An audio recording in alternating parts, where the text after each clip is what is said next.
السلام عليكم ورحمة الله وبركاته. إن الحمد لله نحمده ونستعينه ونستغفره ونعوذ بالله من شرور أنفسنا ومن سيئات أعمالنا من يهده الله فلا مضل له ومن يضلله فلا هادي له وأشهد أن لا إله إلا الله وحده لا شريك له وأشهد أن محمدا عبده ورسوله. يا أيها الذين آمنوا اتقوا الله حق تقاته ولا تموتن إلا وأنتم مسلمون. يا أيها الناس اتقوا ربكم الذي خلقكم من نفس واحدة وخلق منها زوجها وبث منهما رجالا كثيرا ونساء واتقوا الله الذي تساءلون به والأرحام إن الله كان عليكم رقيبا.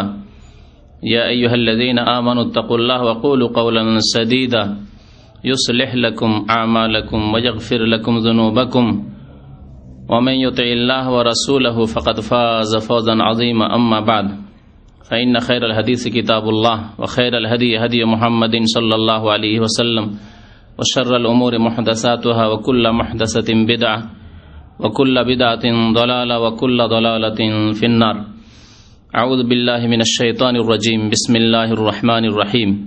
كل نفس ذائقة الموت وإنما توفون أجوركم يوم القيامة فمن زحزح عن النار وأدخل الجنة فقد فاز وما الحياة الدنيا إلا متاع الغرور. وقال الله تعالى في موضع آخر ولا تصل على أحد منهم مات أبدا ولا تقم على قبره إنهم كفروا بالله ورسوله وماتوا وهم فاسقون.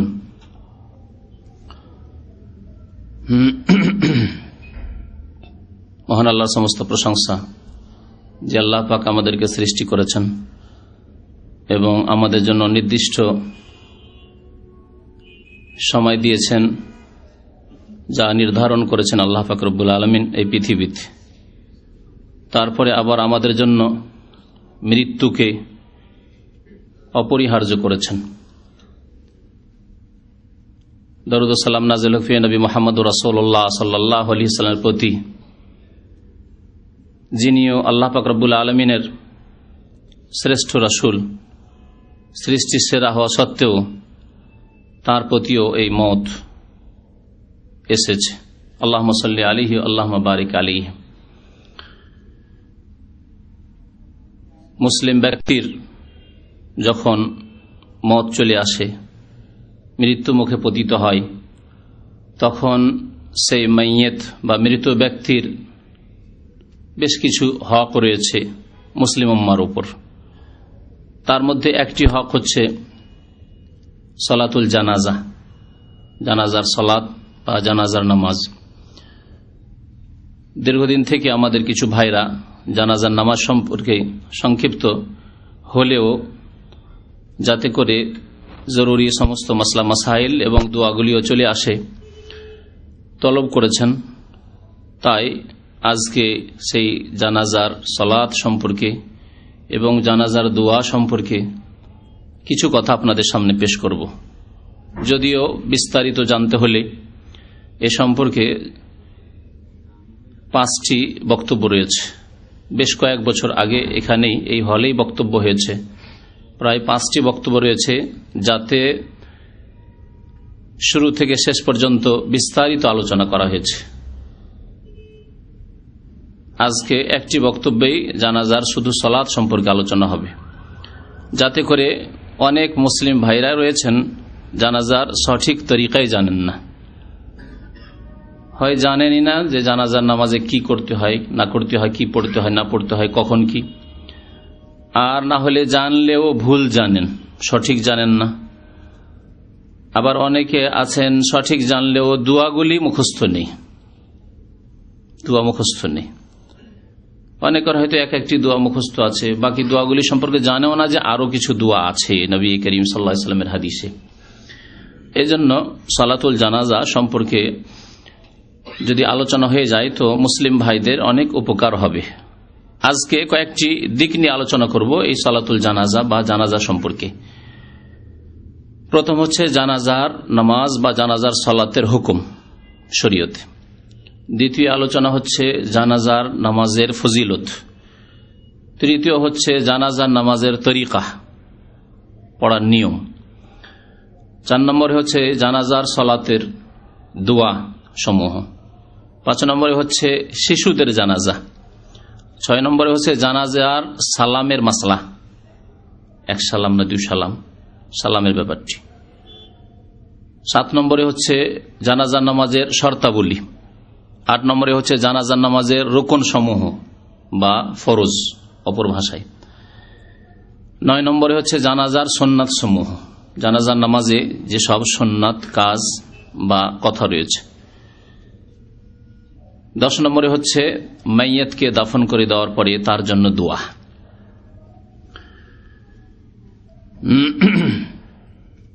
আল্লাহ পাক রব্বুল আলামিন কোরআন কারীমের সূরা আলে ইমরানের আয়াত নম্বর 185 ইরশাদ করেছেন, কুল্লু নাফসিন যায়িকাতুল মউত। এছাড়াও এই আয়াত আল্লাহ পাক রব্বুল আলামিন আরো 2 জায়গায় উল্লেখ করেছেন। কোরআন কারীমের মোট 3 জায়গায় আল্লাহ পাক ইরশাদ করেছেন এই কথা, কুল্লু নাফসিন যায়িকাতুল মউত। আর এটি এমন এক সত্য যে সত্যের প্রতি প্রত্যেক ব্যক্তির বিশ্বাস আছে, মুসলিম কাফের, সৎ অসৎ, নেক ফাসেক, সবার বিশ্বাস আছে যে একদিন মরতেই হবে, একদিন মরতেই হবে। যদিও এক শ্রেণীর বিদআতপন্থীদের ধারণা যে আম্বিয়াগণের মত হয় না, অথবা নবী করিম সাল্লাল্লাহু আলাইহি ওয়াসাল্লাম জীবিত আছেন এইরকমই আমাদের মতোই, বিদআতি ধারণা রয়েছে। তাদের ওলি আউলিয়া নাকি তাদের মত হয় না, ইত্যাদি ইত্যাদি। এগুলি ভ্রান্ত ধারণা। প্রত্যেক মানুষের মত হবে, কিন্তু পরলৌকিক জীবন রয়েছে, বারজাখী জীবন, হায়াতে বারজাখী, তা ভিন্ন কথা। তো আল্লাহ পাক এই সত্য কথাটি স্পষ্ট করে ঘোষণা করেছেন, কুল্লু নাফসিন, প্রত্যেক জীবেরই, যায়িকাতুল মউত, মতের আস্বাদন গ্রহণ করতে হবে। প্রত্যেক জীবকে মরতেই হবে। মতের স্বাদ এত তিক্ত স্বাদ যে স্বাদের কথা মনে পড়লে, বা যেই স্বাদ মনে পড়লে অনেকেই মনে করেন না, ভুলে যান, কিন্তু ওই রকম মুহূর্তে পতিত হলে মরমর অবস্থা, এখন আর বাঁচছি না, কিন্তু তারপরে হুঁশ আছে, আর বাঁচছি না, চারিদিকে আগুনে ঘিরে নিয়েছে, আর বেরোতে পারছে না, হুঁশ আছে একটু। অথবা নদীতে হাবুডুবু করছেন, হুঁশ আছে, কিন্তু আর বাঁচছি না, কেউ বাঁচাবার নেই এখানে, আল্লাহ পাক না বাঁচালে। যখন চোখের সামনে মানুষ মৃত্যুকে দেখে, অথবা একেবারে শেষ অবস্থা, এখন অসুস্থ হয়ে শেষ অবস্থা, এই সময়গুলিতে মত বেশি স্মরণ আসে। যারা অসৎ ব্যক্তি তারও স্মরণ আসে, কাফের, বিদিন, বিধর্মী, নাস্তিক, তারও স্মরণ আসে যে এখন আর দুনিয়ার কোনো স্বাদ নেই, মরতে হবে। তো এই স্বাদ অত্যন্ত তিক্ত স্বাদ। তাই এই স্বাদ সম্পর্কে, মৃত্যুর স্বাদ সম্পর্কে নবী করিম সাল্লাল্লাহু আলাইহি ওয়াসাল্লাম বলেছেন, আকসিরু যিকরা হাযিমিল লাজ্জাত, তোমরা বেশি বেশি স্মরণ করো, বেশি বেশি স্মরণ করো যিকরা হাযিমিল লাজ্জাত, পৃথিবীর স্বাদকে ধ্বংসকারী, স্বাদকে নষ্টকারী বস্তুকে। নবী সাল্লাল্লাহু আলাইহি ওয়াসাল্লাম বলছেন ইয়ানি আল মউত, পৃথিবীর সমস্ত স্বাদকে ধ্বংসকারী কি? মউত। স্ত্রী আছে, তার একটা স্বাদ আছে, ধ্বংসকারী মউত। ছেলে মেয়েদের স্বাদ আছে, তা ধ্বংসকারী, তিক্ততায় পরিণত হবে এই মউতে। জমি জায়গার স্বাদ আছে, পাকা বাড়ির স্বাদ আছে, ভালো গাড়ির স্বাদ আছে, ভোগবিলাসের স্বাদ আছে, ভালো ভালো খাবারের স্বাদ আছে, নেতৃত্বের স্বাদ আছে, ধন সম্পদের স্বাদ আছে, এসব স্বাদ আছে। পৃথিবীর যত রকমের ভোগের বস্তু হতে পারে সবকিছুর স্বাদকে ধ্বংসকারী, নষ্টকারী হচ্ছে নবী করিম সাল্লাল্লাহু আলাইহি ওয়াসাল্লামের মোবারক ভাষায় হাযিমুল লাজ্জাত, স্বাদকে ধ্বংসকারী, নষ্টকারী। আল মউত, মউতকে স্মরণ করো বেশি বেশি। মউতকে স্মরণ করলে কি করতে হবে, মরার পরে কি হবে, কি অবস্থার সম্মুখীন হব, তার জন্য কর্মক্ষেত্র রয়েছে এই পৃথিবী দুনিয়া। সুতরাং এখান থেকে এমন কিছু সম্বল নিয়ে যাব যা দিয়ে মতের পরের জীবনে পেরেশানি না হয়, অশান্তি না হয়, তখন যাতে করে আরাম পাওয়া যেতে পারে। তাই আল্লাহ পাক ইরশাদ করেছেন, ওয়া ইন্নামা তুওয়াফাউনা উজুরাকুম ইয়াউমাল কিয়ামা, মত তো হবে। আর এই কথা কাফের, বেদিন, বিধর্মী, বেনামাজি, ফাসেক বিশ্বাস করে, তারাও বিশ্বাস করে। কিন্তু তারপরে কি হবে এ কথাই বিশ্বাস কাফের, বেদিন, নাফরমান তাদের নেই। আর অনেকের থাকলে নামে মাত্র, কাজে কর্মে এইরকম বিশ্বাস নেই। আল্লাহ বলছেন এই কথা বিশ্বাস করবে, ওয়া ইন্নামা তুওয়াফাউনা উজুরাকুম ইয়াউমাল কিয়ামা, কিয়ামতের দিবসে তোমাদের পুরোপুরি প্রতিদান দেওয়া হবে, সম্পূর্ণ প্রতিদান দেওয়া হবে উত্তম রূপে। আর সেই দিন প্রতিদান ভালো হবে, মন্দ হবে। ভালো লোকের প্রতিদান ভালো হবে, আপনি যা করেছেন তার ফল। সুতরাং ভালো করে থাকেন তো ভালো ফল হবে, খারাপ করে থাকেন তো খারাপ হবে। ফামান যুহজিহা আনিন নার, সুতরাং যেই ব্যক্তিকে জাহান্নাম থেকে বিমুক্ত করা হলো, জাহান্নাম থেকে দূরে রাখা হলো, জাহান্নামের কাছে তাকে নিয়ে যাওয়া হলো না। ওয়া উদখিলাল জান্নাহ, এবং জান্নাতে তাকে প্রবিষ্ট করানো হলো। ফাকাদ ফাজা, সেই ব্যক্তি সফল কামিয়াব, সেই ব্যক্তি সবচেয়ে বড় কামিয়াব ওই ব্যক্তি যেই ব্যক্তি পৃথিবী থেকে এমন কিছু সম্বল নিয়ে গেছে ঈমান এবং সৎ আমলের, কোন ব্যক্তিকে ধরে নয়, ঈমান এবং নেক আমল। ইন্নাল্লাযীনা আমানু ওয়া আমিলুস সালিহাত কানাত লাহুম জান্নাতুল ফিরদাউসে নুজুলা, তাদের জন্য জান্নাতুল ফিরদৌস। এই সম্বল, ঈমান এবং আমলের সম্বল যারা নিয়ে গেছে, ফাকাদ ফাজ, তারাই হচ্ছে সফল কাম। তাহলে রাজাও নয়, বাদশাহ নয়, প্রধানমন্ত্রীও নয়, রাষ্ট্রপতিও নয়, পুঁজিপতিও নয়, কেউ নয়। যার ছেলে মেয়ে দুনিয়াতে আছে বেশি সংখ্যায়, তা সেও নয়। যার প্রত্যেকটি ছেলে উচ্চশিক্ষিত আর চাকরি করে ভালো ভালো পোস্টে ইত্যাদি, বড় বড় অফিসার, সেও নয়। ফামান যুহজিহা আনিন নার ওয়া উদখিলাল জান্নাত ফাকাদ ফাজ, যে ব্যক্তিকে জাহান্নাম থেকে দূরে রাখা হবে আর জান্নাতে প্রবিষ্ট করা হবে, জান্নাতে দাখিল করবেন আল্লাহ পাক, ফাকাদ ফাজ, সেই ব্যক্তি কামিয়াব। ওমাল হায়াতুদ দুনিয়া, কিন্তু জান্নাতে যে বাধা হচ্ছে পার্থিব ভোগ বিলাসের বস্তু, দুনিয়া গাফিল করে দিয়েছে মানুষকে, উদাসীন করে দিয়েছে পরকাল থেকে। আল্লাহ বলছেন দুনিয়ার যত ভোগের বস্তু রয়েছে এগুলো হচ্ছে মাতাউল গরুর। আমাল হায়াতুদ দুনিয়া, পার্থিব জীবন হচ্ছে মাতাউল গরুর, অর্থাৎ প্রতারণার সম্পদ। মাতা হচ্ছে ক্ষণিকের ভোগের বস্তু, যা স্থায়ীভাবে ভোগ করা যায় না, হচ্ছে মাতা।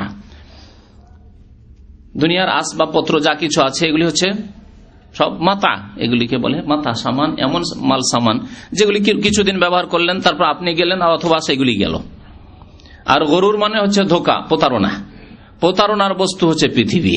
সুতরাং যারা প্রতারিত হয়েছে তারাই কিন্তু ফেল, আর যারা দুনিয়া পেয়ে প্রতারিত হয়নি, ধোঁকাই পড়েনি, তারাই হচ্ছে কামিয়াব। এ আয়াতে আল্লাহ পাক রব্বুল আলামিন মরণকে স্মরণ করিয়েছেন। মরণ হয়ে গেলে জানাজার নামাজ পড়তে হবে। এই জানাজার সালাতের কথা, নামাজের কথা কোরআনে কারিমে কি আছে? একটি আয়াতে এর ইঙ্গিত পাওয়া যায়। আল্লাহ পাক সূরা তাওবার আয়াত নম্বর 84 তে ইরশাদ করেছেন, ওয়ালা তুসাল্লি আলা আহাদিম মিনহুম মাতা আবাদান। হে নবী মুহাম্মদ সাল্লাল্লাহু আলাইহি সাল্লাম, আল্লাহর নবীকে আল্লাহ পাক রব্বুল আলামিন সম্বোধন করে বলছেন, ওয়ালা তুসাল্লি আলা আহাদিম মিনহুম, তাদের এমন কোন ব্যক্তির উপর আপনি নামাজ পড়বেন না, অর্থাৎ জানাজার নামাজ পড়বেন না। তাদের উপর নামাজ অর্থাৎ কিসের নামাজ? জানাজার নামাজ। তাদের এমন কোন ব্যক্তির উপর পড়বেন না মাতা আবাদান, যেই ব্যক্তি চিরকাল কুফরির অবস্থায় থেকে মরে গেছে, কুফরি শিরকের উপর মরে গেছে। ওয়ালা তাকুম আলা কবরিহি, জানাজার নামাজ তো পড়বেন না। এখানে আল্লাহ পাক তাহলে কি করলেন উল্লেখ? সালাতের কথা। মানুষের উপর নামাজ মানে জানাজার নামাজ। তাহলে জানাজার নামাজ ওই সব লোকের উপরে পড়বেন না যারা কুফরির অবস্থায় মারা গেছে। তাহলে কার উপর জানাজার নামাজ পড়তে হবে? যে ব্যক্তি ঈমানের অবস্থায় মারা গেছে। ঈমানের অবস্থায় যে ব্যক্তি মারা গেছে তার উপর জানাজার নামাজ পড়তে হবে। এটি হচ্ছে উম্মতে মুসলিমার উপর, মুসলিম জাতির উপর ওই মুসলিম মাইয়িতের হক, অধিকার। তো নবী করিম সাল্লাল্লাহু আলাইহি সাল্লাম বলেছেন, হাক্কুল মুসলিম আলাল মুসলিমে খামসুন, একজন মুসলিমের অপর মুসলিমের উপর 5টি হক রয়েছে। কোন হাদিসে 6টির কথা উল্লেখ করেছেন। তার মধ্যে একটি হচ্ছে ইত্তিবাউল জানাইজ, জানাজার সাথে যাওয়া, নামাজে শরীক হওয়া, মাইয়াতের সাথে গিয়ে, আর পারলে দাফনও শরীক হও। জি, ইত্তিবাউল জানাইজ। তো আল্লাহ পাক ইরশাদ করছেন যে ওই লোকদের নামাজে জানাজা পড়বেন না আপনি, মাতা আবাদান, যারা চিরকাল কুফরির অবস্থা থেকে মারা গেছে, শেষ মৃত্যু হয়েছে কুফরির অবস্থা। ওয়ালা তাকুম আলা কবরিহি, শুধু নামাজ পড়ায় কেন, তাদের কবরের কাছেও আপনি দাঁড়াবেন না। কবরের কাছে মানুষ দাঁড়ায় কি জন্য? দোয়া করার জন্য। নিজেও স্মরণ হবে, মওতকে স্মরণ হবে, কবরকে স্মরণ হবে, আর জীবনের অবস্থা সুন্দর হবে, ইমানের অবস্থা সুন্দর হবে। এই তো নিজের উপকারিতা। আর তার উপকারের জন্য, যে কবরবাসী তাদের উপকারের জন্য হচ্ছে দোয়া এবং ইস্তিগফার, আল্লাহর কাছে মার্জনা কামনা করা তাদের জন্য। আল্লাহ বলছেন যারা কুফরের অবস্থায় মারা গেছে তাদের কবর কাছেও দাঁড়াবেন না। তাহলে তাদের কবর জিয়ারত করতে যাবেন না আপনি। কোনো কাফের, বেদিন, নাস্তিক, যদিও মুসলিমের সন্তান, যে আল্লাহ বিশ্বাসী ছিল না, পরকালে বিশ্বাসী ছিল না, যে দিন ইসলামের সমালোচনা করত, দিন ইসলামের আজকাল কি করতে হবে? সংস্কার করতে হবে, সংস্কার দাবিদার। আজকালকার জামানায় আর পর্দা চলবে না। পর্দাই কিন্তু মুসলিম জাতিকে পিছিয়ে দিয়েছে। আর পশ্চিমাদের মতো মহিলাদেরকে, নারীদেরকে যদি উল্লঙ্ঘ করে রাস্তায় বাজারে যদি একেবারে বের করে দেওয়া হইতো তাহলেই নাকি উন্নতি হইত। তাহলে দেখছেন তাদের উন্নতি কেমন। তাদের অবস্থা হচ্ছে যে পশু প্রাণীর মতো জীবনযাপন তাদের। জি,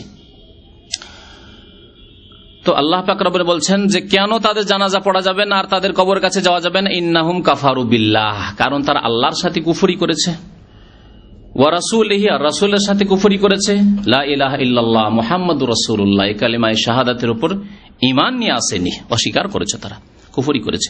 ওয়া মাতু, এবং তারা মারা গেছে, তাদের মৃত্যু হয়েছে। ওয়াহুম ফাসিকুন, এই পাপের অবস্থায়, কুফরির পাপের অবস্থায় তাদের ইন্তেকাল হয়ে গেছে, মারা গেছে। সুতরাং তাদের কবর কাছে দাঁড়াবেন না, তাদের জানাজার নামাজ পড়বেন না। তাহলে এর দ্বারা বোঝা গেল এর বিপরীত অর্থ, এটাকে বিপরীত অর্থ বলে, মাফহুমে মুখালিফ ফিকর ভাষায়, যে যারা মুমিন মুসলিম তাদের জানাজা পড়তে হবে, কিন্তু হইতে হবে মুমিন মুসলিম। মুমিন মুসলিম কেমন করে থাকে? কোন বংশের নাম, না সামান্য একটু চামড়া কাটার নাম, ছোট গালে খাতনা করার নাম, গরুর গোস্ত খাওয়ার নাম, যা অনেকেই মনে করে যে আমার ইসলাম কে কেড়ে নেয়, আমার বাপ দাদা পূর্বপুরুষ সবাই মুসলমান, আর আমি গরুর গোস্ত খাই। বিশেষ করে ইন্ডিয়া, বাংলাদেশ, পাকিস্তানে হিন্দুদের পাশে বাস করে এই ধারণা জন্মে আছে জাহেল মূর্খদের, যে হিন্দুরা গরুর গোস্ত খায় না, সেই তারা মুসলমান নাই, আর আমরা গরুর গোস্ত খেয়ে নিলে মুসলমান। একজন নতুন মুসলমান হয়েছিল, তো ওর স্ত্রী মুসলমান হয়েছে, কিন্তু ওর রুচে না গরুর গোস্ত। তো আমার কাছে কমপ্লেন নিয়ে এসছে, স্ত্রীকে তালাক দিয়ে দেবো। বেশ কিছুদিন আগের কথা। তালাক, কেন তালাক দেবেন? বলছে ও নামাজ পড়ে, সবকিছু করে, কিন্তু গরুর গোস্ত খেতে রাজি নাই। আল্লাহু আকবার, গরুর গোস্ত খেতে রাজি নাই তো মুসলমান কি করে হইল? সেই জন্য শুধু নতুন মুসলমানের ব্যাপার নয়, আজকাল বংশগত জন্মগত মুসলমান যারা, তাদের অনেকেরই এইরকম অবস্থা। নামাজ নেই অথচ মুসলমান থাকার দাবিদার, অথচ আল্লাহর নবী সাল্লাল্লাহু আলাইহি ওয়াসাল্লাম বলেছেন যে বেনামাজি মুসলমান থাকে না।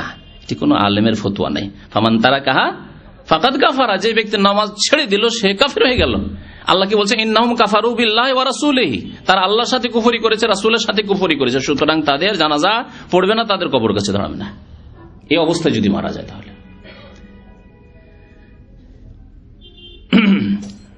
কথাকে আরো সামনে নিয়ে যাই। প্রথম বিষয়ে আসেনি, শুধু আয়াতে এখন পর্যন্ত আছি। প্রথম বিষয়টি বলেছিলাম যে জানাজার নামাজের হুকুম কি। জানাজার নামাজের শরীয়তি হুকুম হচ্ছে ফরজে কিফায়া, ফরজে আইন নয়, মানে প্রত্যেক মুসলিমের ওপর ফরজ নয়। এক গ্রামে একজন লোক মারা গেছে, মুসলিম মারা গেছে, নারী হোক আর পুরুষ হোক আর শিশু হোক, তাহলে সেই গ্রামে প্রত্যেকের উপর জানাজা ফরজ কি না, কিছু লোক যেতে হবে। প্রত্যেক বাড়ি থেকে 5 ভাই আছে, 2 ভাই গেল, 3 ভাই যেতে পারলো না, যথেষ্ট। তাহলে গোটা গ্রামের লোক মাফ পেয়ে যাবে, গোটা এলাকার লোক আল্লাহর কাছে মুক্তি পেয়ে যাবে, ফরজে কিফায়া আদায় হয়ে যাবে। আর বাকি যে লোকগুলি রয়েছে তাদের ক্ষেত্রে কি বলবেন? কিছু লোক গেল গ্রামে, 200 জন বাস করে, 200 জন মধ্যে 100 জন গেল, তাহলে ফরজে কিফায়া আদায় হয়ে গেল। বাকি আর 100 জন যে গেল না, বা আপনার বাড়িতে 5 ভাই আছেন, আপনারা 2 ভাই গেলেন, 3 ভাই গেলেন না, অথবা 3 ভাই গেলেন, বাকি গেলেন না, তো বাকি 2 জনের জন্য বা বাকি ওই গ্রামের 100 জন যারা যায়নি তাদের জন্য এই জানাজার হুকুম কি হবে? কে বলতে পারেন? সুন্নাত তাদের জন্য। তারাও গেলে যদি সবাই মিলে যায় যে গোটা গ্রাম গিয়ে জানাজার শরীক হব, তাহলে তারা ফরজে কিফায়াত আদায় করলো, তার সাথে সুন্নত আদায় করলো। কারণ নবী করিম সাল্লাল্লাহু আলাইহি ওয়াসাল্লাম বলেছেন যে মুসলিমের হক হচ্ছে জানাজায় অংশ নেওয়া। 2 নম্বরের বিষয় তা ছিল জানাজার নামাজ পড়লে পাবেন কি আপনি ফজিলত, আপনি কি পাবেন? মহাপুরস্কার আল্লাহ পাক রব্বুল আলামিন রেখেছেন। আবু হুরায়রা রাদিয়াল্লাহু তাআলা আনহু বর্ণনা করেছেন, ক্বালা রাসূলুল্লাহ সাল্লাল্লাহু আলাইহি ওয়াসাল্লাম, রাসূলুল্লাহ সাল্লাল্লাহু আলাইহি ওয়াসাল্লাম ইরশাদ করেছেন, মান শাহিদাল জানাজা, সহিহ বুখারী এবং মুসলিমের হাদিস। মান শাহিদাল জানাজা, যে ব্যক্তি জানাজায় উপস্থিত হলো, হাত্তা ইউসাল্লা আলাইহা, অতক্ষণ থাকলো যতক্ষণ জানাজার উপর নামাজ। জানাজা মানে মৃত ব্যক্তিকে জানাজা বলা হয়। হ্যাঁ, তো জানাজার উপর জানাজার নামাজ পড়া হইল, মানে মাইয়াতের উপর জানাজার নামাজ পড়া হইল। ফালাহ কিরাতুন, নামাজ পড়লো শুধু জানাজার, তাহলে 1 কিরাত নেকি পেয়ে গেল। যেমনই নামাজ হইল, আপনি জানাজার নামাজে শরীক হলেন, 1 কিরাত নেকি পেয়ে গেলেন। ওমান শাহেদা, আর যে ব্যক্তি জানাজার নামাজে উপস্থিত হলো, বা কোনো মৃত ব্যক্তির ঘরে বাড়িতে সেখানে যেখানে রয়েছে, এখন জানাজা হতে যাচ্ছে, সেখানে উপস্থিত হলো, হাত্তা তুদফানা, জানাজার নামাজও শরীক হলো, এমনকি দাফনও করা হলো, দাফনও শরীক হলো, কবরে দফন করাও শরীক হলো। কান আল্লাহ কিরাতানে, নবী করিম সাল্লাল্লাহু আলাইহি ওয়াসাল্লাম বলছেন সেই ব্যক্তি 2 কিরাত নেকি পাবে। যে ব্যক্তি দুটো কাজে শরীক হলো, নামাজে জানাজা তো শরীক হলো আর দাফনেও শরীক হলো, সেই ব্যক্তি 2 কিরাত নেকি পাবে। কিলা, সাহাবারা জিজ্ঞাসা করলেন, ওমাল কিরাতান, হে আল্লাহ রাসূল সাল্লাল্লাহু আলাইহি ওয়াসাল্লাম, 2 কিরাত মানে তো বুঝলাম না, 1 কিরাত নাকি 2 কিরাত নাকি, তো বুঝতে পারলাম না কত পরিমাণ নাকি। নবী করিম সাল্লাল্লাহু আলাইহি ওয়াসাল্লাম কি বললেন, মিসলাল জাবালাইনিল আযীমাইন, 2 কিরাত মানে 2টি বড় পর্বতের মতো, বড় পাহাড়ের মতো, 2টি বড় পাহাড়। অহদ পাহাড় কি বড় পাহাড়? খুব এত বড় পাহাড় নয়, এর সাথে অনেক বড় বড় পাহাড় পৃথিবীতে আছে। তাহলে বড় পাহাড় একটি হিমালয়, এরকম আরো পৃথিবীর কোন বড় পাহাড় হয়তো নিয়ে নেন, তাহলে 2টি বড় আজিমাইন, শুধু জাবালাইন বলেননি নবী করিম সাল্লাল্লাহু আলাইহি ওয়াসাল্লাম, জাবালাইনে আল আজিমাইনে, 2টি বড় পর্বত পাহাড়ের সমান সে নেকি পেল। সুবহানাল্লাহ। জি, আপনি হয়তো হালকা মনে করে কত জানাজায় ছেড়ে দিচ্ছেন। এমন মসজিদের আশেপাশে, বিশেষ করে সৌদি আরবে তো মসজিদে জানাজা হয়ে যায়, কারণ কবরস্থান শহরে হয়তো দেশে হইতে পারে, বড় বড় শহরগুলিতে, কারণ কবরস্থানে গিয়ে হয়তো জানাজা পড়ার সুযোগ সুবিধা নেই। তো আপনি এমন মসজিদের পাশে বাস করেন যেখানে জানাজা হচ্ছে, জানেন যে জোহরে জানাজা হয়, আসরে জানাজা হয়, আপনি অবহেলায় ওর পাশে একটা উক্তি মসজিদে নামাজ পড়ে নিচ্ছেন, ওই মসজিদে একটু কষ্ট করে যাচ্ছেন না, কত নেকি থেকে আপনি বঞ্চিত হচ্ছেন। যে ভাইদের কাছে গাড়ি আছে, যারা গাড়ি চালান, তাহলে এইরকম সুযোগ সুবিধাগুলি আপনাদের গ্রহণ করা খুব সহজ। গাড়িটা এই দিক দিয়ে না গিয়ে ওই মসজিদের নামাজ না পড়ে, যে মসজিদে জানাজা হয় না এমন মসজিদে গেলেন, যাক নামাজ তো পড়তে হবে, আজানের সাথে সাথে গিয়ে ওই মসজিদে উঠলেন যেখানে জানাজা হওয়ার সম্ভাবনা আছে। সুবহানাল্লাহ। নফল অতিরিক্ত কত নেকি হচ্ছে, আপনার ফরজ যেগুলি আদায় করছেন, ওয়াজিব আদায় করছেন, সেগুলি নেকি তো আছেই, যেগুলি আদায় করতেই হবে, কিন্তু আপনি একটি ফরজে কিফায়া আদায় করতে গিয়ে অনেক ভাইরা আদায় করে হয়তো আপনার পক্ষ থেকে আপনাকে মুক্ত করে দিচ্ছিল, কিন্তু আপনি এতে শরীক হয়ে কত নেকিতে আপনি অংশ পেলেন। এই ছিল ফজিলত জানাজার নামাজের। জানাজার নামাজের তরিকায় আসি, এটি হচ্ছে আসল, কারণ এই তরিকাতে খুব ভুল ভ্রান্তি আছে আমাদের দেশে। জানাজার নামাজের তরিকা, প্রথম জানাজার নামাজ আপনি পড়বেন, যে কোনো আমলের জন্য কি করতে হবে? নিয়ত করতে হবে। নিয়ত কি করতে হবে? করতে হবে না পড়তে হবে? হ্যাঁ, কথা বুঝবেন, বুঝার চেষ্টা করবেন। আমাদের কথা অনেকে বুঝে না, আর যার ফলে তারা সঠিক জিনিস উপলব্ধি করতে পারে না। থাকে সৌদি আরবে অনেক দিন থাকে, আর ওই বিদাত নিয়ে এসেছিল, বিদাত নিয়ে আবার ফিরে চলে যায় না বুঝার কারণে।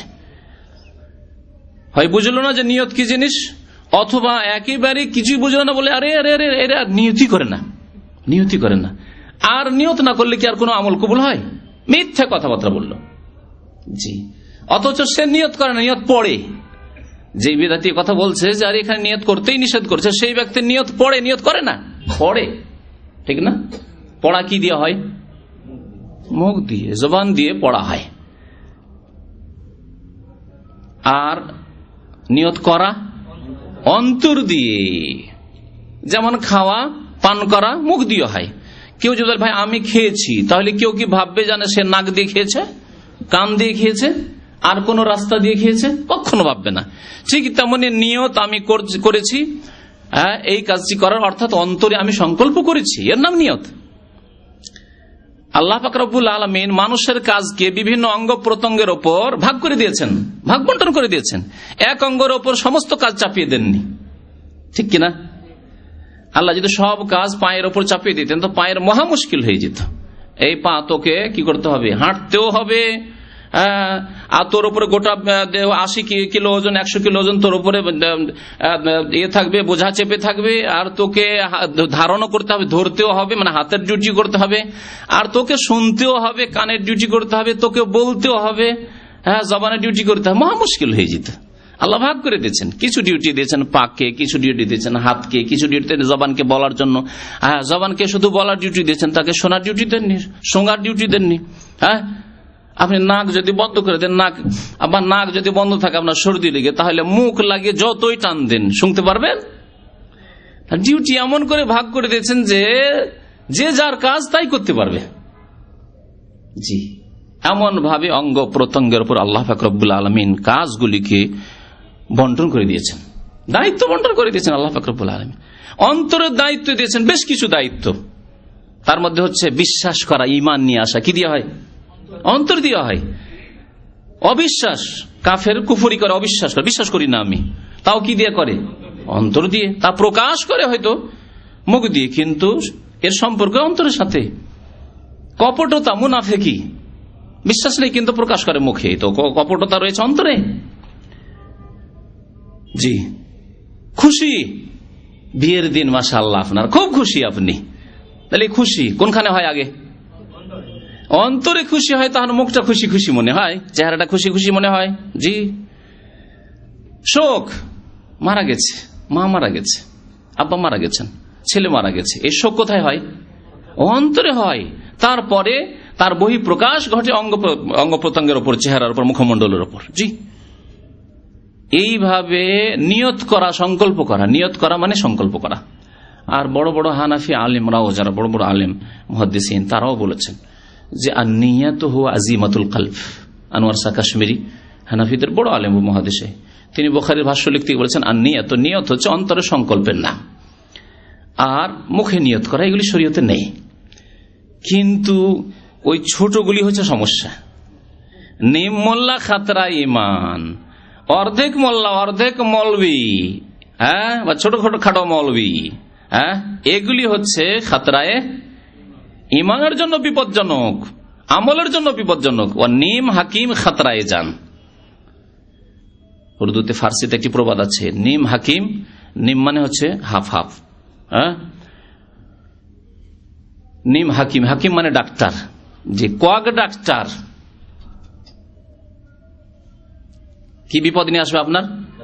জীবনের বিপদ নিয়ে আসবে, জানের বিপদ। যেখানে অ্যান্টিবায়োটিক লাগবে অ্যান্টিবায়োটিক দিয়ে দিবে, যেখানে যা ওষুধ লাগবে না দিল, একটা অসুখ তো ভালো করলো, কিন্তু 10টা অসুখ জন্মিয়ে দিল আপনার শরীরে। জি, ভালো চেক আপ না করে, স্পেশালিস্টের কাছে না গেলে এরকমই। যার ফলে আজকালকার মানুষ, শুধু মুসলমান না, সারা বিশ্বের মানুষ, জি, ফুটপাতে যদি কেউ ওষুধ বিক্রি করে মসজিদের কাছে, কেউ ওষুধ নেবে না। ওষুধ নেবে কমপক্ষে ফার্মাসিস্টকে জিজ্ঞাসা করে, যে ওষুধ সম্পর্কে কিছু জ্ঞান রাখে, ফার্মাসিস্ট পড়েছ, কমপক্ষে এটা। আর এর উর্দুটা জানাই আছে আপনাদের। কিন্তু ফুটপাতে, রাস্তাতে একটা দাড়িওয়ালা দেখলেই হুজুর একটা ফতোয়া দিতে হবে। এর চাইতেও আফসোসজনক, বড় আক্ষেপের বিষয়, ইসলামের লেভেল নেই, আর হোটেলে বসে বুফিয়ে বসে ফতোয়াবাজি করছে। কে বলছে হারাম, কে বলছে হালাল, কে বলছে জায়েজ, কে বলছে নাজায়েজ, কে বলছে সুন্নাত, কে বলছে বিদআত। এই ফতোয়াবাজি চলছে আমাদের সমাজে। এর জন্য বিদ্যা লাগে না। নিম মোল্লা খাতরা ইমান। তো বলছিলাম কি, জানাজা নামাজের তরিকায় প্রথম বিষয়, বড় লম্বা হয়ে যাচ্ছে, যে নিয়ত করতে হবে, নিয়ত অন্তর থেকে করতে হবে।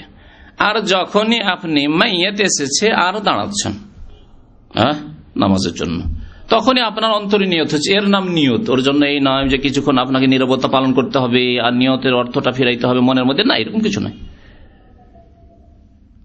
আপনি যেমন নিয়ত করে এখানে এসেছেন দিনের কথা শোনার জন্য, এর জন্য বাড়িতে এরকম করেননি বা বাসাতে এরকম করেননি, অথবা যেখান থেকে বেরিয়ে এসেছেন সেখানে এরকম করেননি, যে একটা নিয়ত করি, একটু 10 সেকেন্ড 20 সেকেন্ড একটু মনের মধ্যে নিয়ে আসি যে আমি দিন শিখতে যাচ্ছি, দিনের কথা শুনতে যাচ্ছি, এরকম করেছেন কি না করেননি? তাহলে ওই রকমই কিন্তু নিয়ত করেছে। ইন্নামাল আমালু বিন্নিয়াত, আপনি দিন শেখার নিয়তে আছেন তো নবী করিম সাল্লাল্লাহু আলাইহি সাল্লাম বলেছেন, মান খারাজা লিতালাবিল ইলমি ফাহুয়া ফি সাবিলিল্লাহ, যে ব্যক্তি ইলমের সন্ধানে দিন শিখার জন্য কোথাও বের হলো, সেই ব্যক্তি আল্লাহর রাস্তায় বেরিয়ে পড়লো, তার ইবাদত নয়? এটা কি নেকির কাজ নয়? অবশ্যই। আর আপনার এই নিয়তের উপর আপনার আমল নির্ভর করছে। কিন্তু যদি আপনি মনে করেন যে আপনার কোনো বন্ধু বলেছে আমার সাথে দেখা করতে হলে ইসলামী সেন্টারে আসতে হবে, আপনি কখন আসতেন না, কিন্তু গরজ আছে তার কাছে টাকা ধার নেবেন বা এমন কোন জরুরি কাজ আছে সেই জন্য এসছেন, আর দেখছেন যে ও সামনের দিকে বসে আছে, ও দেখাও করতে পারছি না, আর ওকে টেনেও নিয়ে যেতে পারছি না, না হলে তাড়াতাড়ি বেরিয়ে পড়তাম, এই জন্য বসে আছেন, খুব কষ্ট হচ্ছে বসে থাকতে, অস্বস্তি, কিন্তু বসে আছেন, ওর সাথে দেখা করতেই হবে। তাহলে ইন্নামাল আমালু বিন্নিয়াত, আপনার আমলে যে বসে থাকা নির্ভর করছে আপনার নিয়তের উপর। আপনি বসে আছেন টাকার জন্য আর কোনো কথাবার্তার জন্য, দুনিয়ার জন্য, তা আপনি পাবেন, কিন্তু আপনি নেকি পাবেন না। জি, এই হচ্ছে ইন্নামাল আমালু বিন্নিয়াতের অর্থ। তো অন্তর থেকে নিয়ত করতে হবে, হচ্ছে নিয়ত একটি শর্ত নামাজের জন্য। তারপরে তাকবীরে তাহরিমা দিতে হবে, এমন তাকবীর যার পরে কথাবার্তা হারাম, একে বলে তাকবীরাতুল ইহরাম, কোন কোন ফিকার কিতাবাতিতে, আর না হলে তাকবীরে তাহরিমা। আমাদের দেশের মানুষ, উপমহাদেশের মানুষ তাকবীরে তাহরিমা বলেই জানে। অন্য নামাজে যেমন প্রথম তাকবীরকে তাকবীরে তাহরিমা বলা হয়, তেমনি জানাজার নামাজের প্রথম তাকবীর হচ্ছে তাকবীরে তাহরিমা।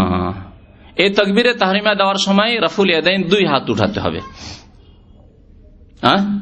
2 হাত উঠাতে রাফুল ইয়াদাইন, এতে কোনো ইখতিলাফ নেই, সমস্ত আইম্মা কেরাম একমত। যেমন অন্যান্য নামাজের ক্ষেত্রে প্রথমখানে কি হানাফি, শাফি, মালিকি, হাম্বলি সবাই কি করছেন?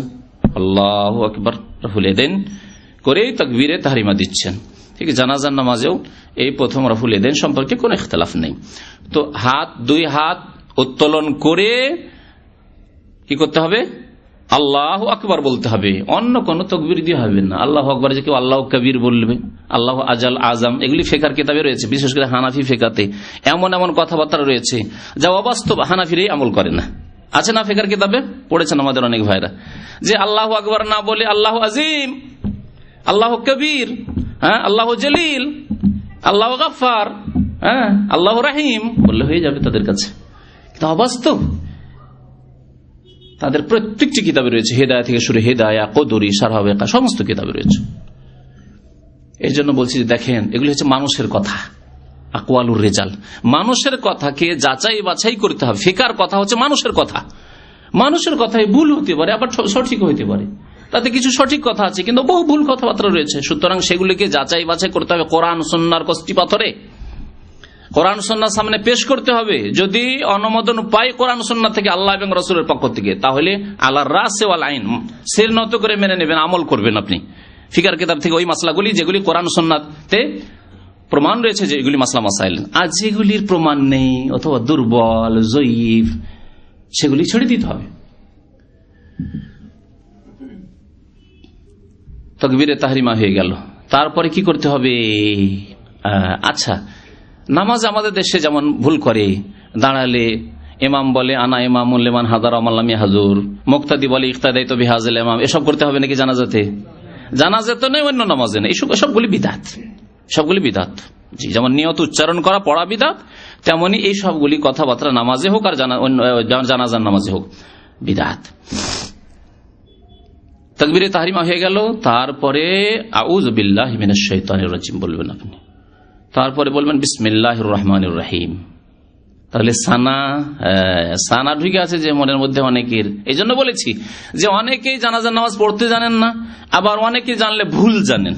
জি, সানা যে পড়তে হবে এর কোন প্রমাণ হাদিসে নেই, সানা যে পড়তে হবে কোন হাদিসের প্রমাণ নেই। নবী করিম সাল্লাল্লাহু আলাইহি ওয়াসাল্লাম জীবনে কোনদিন আল্লাহ বাইদ বাইনি পড়েছেন না, ইন্নী ওয়াজহাতু ওয়াজহিয়া পড়েছেন জানাজার নামাজে, আর না সুবহানাকা আল্লাহুম্মা ওয়া বিহামদিকা ওয়া তাবারাকা ইসমুকা ইলা আখিরি, সব পড়েছেন। তাহলে আপনি নামাজ পড়বেন কেমন? সাল্লু কামা রাআইতুমুনি ওয়াসাল্লি, যেমন আমি মুহাম্মদ সাল্লাল্লাহু আলাইহি ওয়াসাল্লামকে নামাজ পড়তে দেখলে, যে কোনো নামাজ হোক না কেন, তার মধ্যে জানাজার নামাজ, ওই রকমই আপনাকে নামাজ পড়তে হবে, তাহলেই কবুল হবে। আর যদি আপনি মান আমিলা আমালান, এমন কোন আমল করেন, নামাজ পড়লেন আপনি জানাজার, কিন্তু লাইসা আলাইহি আমরুনা, নবী করিম সাল্লাল্লাহু আলাইহি ওয়াসাল্লামের নামাজের মতো নামাজ পড়লেন না, ফাহুয়া রাদ্দুন, তাহলে তা প্রত্যাখ্যাত হয়ে যাবে। সুতরাং যখন প্রমাণ নেই তখন পড়বেন না। কেউ কেউ টেনে টুনে নিয়ে যাওয়ার চেষ্টা করেছে যে একটা হাদিস রয়েছে আল্লাহর প্রশংসা করলেন, হামদোসানা করলেন, দিয়ে জানাজার নামাজে তাকবীরের পর হামদোসানা করলেন। এই হামদোসানা থেকে কেউ নিয়ে গেছেন মানে আল্লাহর প্রশংসা করলেন, এই কথা আছে। আল্লাহর প্রশংসা করলেন মানে আমরা সানা সুবহানাকা আল্লাহুম্মা ওয়া বিহামদিকা পড়বো, কিন্তু আল্লাহর প্রশংসা করলেন সূরা ফাতিহাতে আল্লাহর প্রশংসা আছে না নেই? আলহামদুলিল্লাহ হে রব্বিল আলামিন, সমস্ত প্রশংসা গুণগান কার? সেই মহান আল্লাহর জন্য যিনি বিশ্বজাহানের প্রতিপালক রব্বুল আলামিন। আর রহমানির রহিম মালিক ইয়াউমিদ্দিন, আল্লাহর গুণগান এগুলি। এদিকে ইঙ্গিত করা হয়েছে কারণ স্পষ্ট হাদিসে প্রমাণিত রয়েছে যে নবী করিম সাল্লাল্লাহু আলাইহি ওয়াসাল্লাম সূরা ফাতিহা দিয়ে শুরু করেছেন। তাহলে আউযু বিল্লাহ বিসমিল্লাহ, যেহেতু সূরা ফাতিহার আগে বিসমিল্লাহ আছে, পড়ে তখন সূরা ফাতিহা পড়বেন। এইখানে এক ভুল আছে আমাদের দেশের প্রচলিত মযহাবে। কি ভুল আছে? যে তারা সূরা ফাতিহা পড়াকে নাজায়েজ মনে করে। হাদিস শুনিয়ে দিই, তার সাথে সাথে তরিকা বলার সাথে সাথে হাদিস শুনিয়ে দিই আপনাদেরকে, পড়ে শুনিয়ে দিই হাদিসটি, ভালো করে শুনে রাখুন। তালহা বিন আব্দুল্লাহ বিন আউফ রাদিয়াল্লাহু তাআলা আনহু বর্ণনা করেছেন, কালা সাল্লাইতু মা ইবনে আব্বাস, আমি আব্দুল্লাহ বিন আব্বাস রাদিয়াল্লাহু তাআলা আনহুমার সাথে, সাহাবী, আল্লাহ রাসূল সাল্লাল্লাহু আলাইহি ওয়াসাল্লামের আপন চাচাতো ভাই আব্বাসের ছেলে এবং সবচাইতে বড় মুফাসসির তিনি সাহাবায়ে কেরামদের মধ্যে। তাকে নবী করিম সাল্লাল্লাহু আলাইহি ওয়াসাল্লাম স্পেশাল দোয়া দিয়েছেন, আল্লাহ তাকে কিতাবের জ্ঞান অর্থাৎ কোরআনের তাফসীরের জ্ঞান দান করো এবং ভালো তাকে আলেম করো, দ্বীনের জ্ঞান। আল্লাহুম্মা আল্লিমহুল কিতাব ওয়া ফাক্কিহু ফিদ্দীন, কোন রিওয়ায়াতে আল্লামাহুত তাউইল অর্থাৎ তাফসীরের জ্ঞান তাকে দান করো। অদ্বিতীয় মুফাসসির সাহাবায়ে কেরামদের মধ্যে, তার মতো কোনো মুফাসসির সাহাবায়ে কেরামগণের মধ্যে ছিল না। তিনি নামাজ পড়লেন, তার সাথে নামাজ পড়ছেন তালহা বিন আব্দুল্লাহ। বলছেন যে জানাজার নামাজ পড়লাম, আলা জানাজা ফাকারা বিফাতিহাতিল কিতাব, জানাজা শুরু করেই কি করলেন? তাকবীরের পরে বিফাতিহাতিল কিতাব, সূরাতুল ফাতিহা পড়লেন। ফাতিহাতুল কিতাব সূরা ফাতিহার একটি নাম, অর্থাৎ আল কিতাব হচ্ছে কোরআনুল কারীম, আর তার আরম্ভ হচ্ছে কি দিয়ে? সূরাতুল ফাতিহা দিয়ে, তাই ফাতিহাতুল কিতাবই সূরার নাম। সূরা ফাতিহা পাঠ করলেন। ফাকালা, তারপরে বললেন ইন্নাহা মিনাস সুন্নাহ, এই সূরা ফাতিহা পাঠ করা হচ্ছে সুন্নাত। এখানে একটি কথা গুরুত্বপূর্ণ শুনে রাখেন, নবী করিম সাল্লাল্লাহু আলাইহি ওয়াসাল্লামের জামানায়, সাহাবায়ে কেরামের জামানায় এই বক্তব্যটি কার? যিনি বলছেন সুন্নাত, সাহাবীর না? আব্দুল্লাহ বিন আব্বাস রাদিয়াল্লাহু তাআলা আনহু। তখনকার জামানায় এই ফিকহের যে পরিভাষা অর্থাৎ ফিকার যে পরিভাষা টার্মগুলি রয়েছে, ইসতিলাহ, যে ফরজ, রুকন, শর্ত, ওয়াজিব, সুন্নাত, মুস্তাহাব, এইসব পার্থক্য ছিল না। এগুলি পরবর্তীকালে ফুকাহায়ে কেরামগণ জনসাধারণের সুবিধার্থে যে কোন মাসলার বেশি গুরুত্ব রয়েছে কোরআন হাদিসে, সেটাকে তখন ফরজ বললেন, তারা রুকন বললেন, আর দেখলেন যে তার থেকে একটু এতে আছে তখন সেটাকে হয়তো ওয়াজিব বললেন বা সুন্নাত মুআক্কাদা বললেন, সুন্নাত বললেন গায়র মুআক্কাদা, বা বললেন মুস্তাহাব।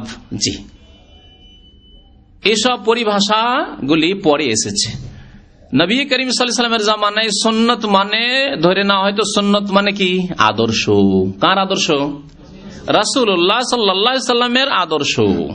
রাসূলুল্লাহ সাল্লাল্লাহু আলাইহি ওয়াসাল্লামের আদর্শ তারা ফরজ কেউ বলতেন, ওয়াজিব কেউ বলতেন, সুন্নাত কেউ বলতেন, মুআক্কাদা কেউ বলতেন, গায়র মুআক্কাদা যেগুলি পরবর্তীকালে ভাগ করা হলো ফুকাহায়ে কেরামদের দ্বারা বা উলামায়ে কেরাম দ্বারা, সেগুলিকেও বলতেন, আর মুস্তাহাব কাজগুলো, ভালো কাজগুলিকে বলতেন। তাদের কাছে ফর্মুলা ছিল ওমা আতাকুমুর রাসূলু ফাখুযুহু, রাসূল যা দিয়েছেন তা নিয়ে নাও। সেটা ফরজ না, ওয়াজিব না, সুন্নাত না, মুস্তাহাব, ওসব দেখে দেখিনি। আল্লাহর নবী যেমন করেছেন তেমন করো। ওমা নাহাকুম আনহু ফান্তাহু, যা নিষেধ করেছেন তা থেকে বিরত থাকো। এই ভাগ নেই যে হারাম না নাজায়েজ না মাকরুহ, এসব নেই। জি, ভালো করে শুনে রাখেন। তাহলে তিনি সুন্নত বলেছেন মানে ফিকার ভাষায় সুন্নত নয়, কারণ আর একটু সামনে গিয়ে সময় ইনশাআল্লাহ হলে বলবো যে নামাজে জানাজার নামাজের বেশ কিছু রুকুন রয়েছে অর্থাৎ ফরজ রয়েছে, তার মধ্যে একটি হচ্ছে সূরা ফাতিহা পাঠ করা। কারণ নবী করিম সাল্লাল্লাহু আলাইহি ওয়াসাল্লামের আম হাদিস রয়েছে লা সালাতা, কোন নামাজ হয় না।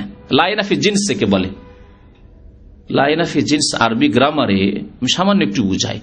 যদি কেউ বলে লা রাজুলা ফিদ্দার, বাড়িতে কোনো মানুষ নেই, তার মানে কি এই নেবেন যে কোনো মানুষ নেই মানে বড় মানুষ নেই, ছোট আছে, অথবা পুরুষ মানুষ নেই, মহিলা আছে, এরকম নেবেন। যদিও রাজল মানে পুরুষ, আচ্ছা পুরুষই ধরেন, যে নাবালক নেই সাবালক আছে, ধরবেন না। লা রাজুলা ফিদ্দার, বা সুস্থ মানুষ নেই, অসুস্থ আছে, খোড়া আছে, এরকম ধরবেন। লা রাজুলা ফিদ্দার। বা একজনের রাজুল হচ্ছে ওয়াহিদে এক বচন, তাহলে লা রাজুলা একজন নেই, তাহলে 2 জন বা 10 জন আছে, ধরবেন না। এর মানে হচ্ছে কোনই, লা রাজুলা ফিদ্দার, কোন মানুষ ঘরে নেই।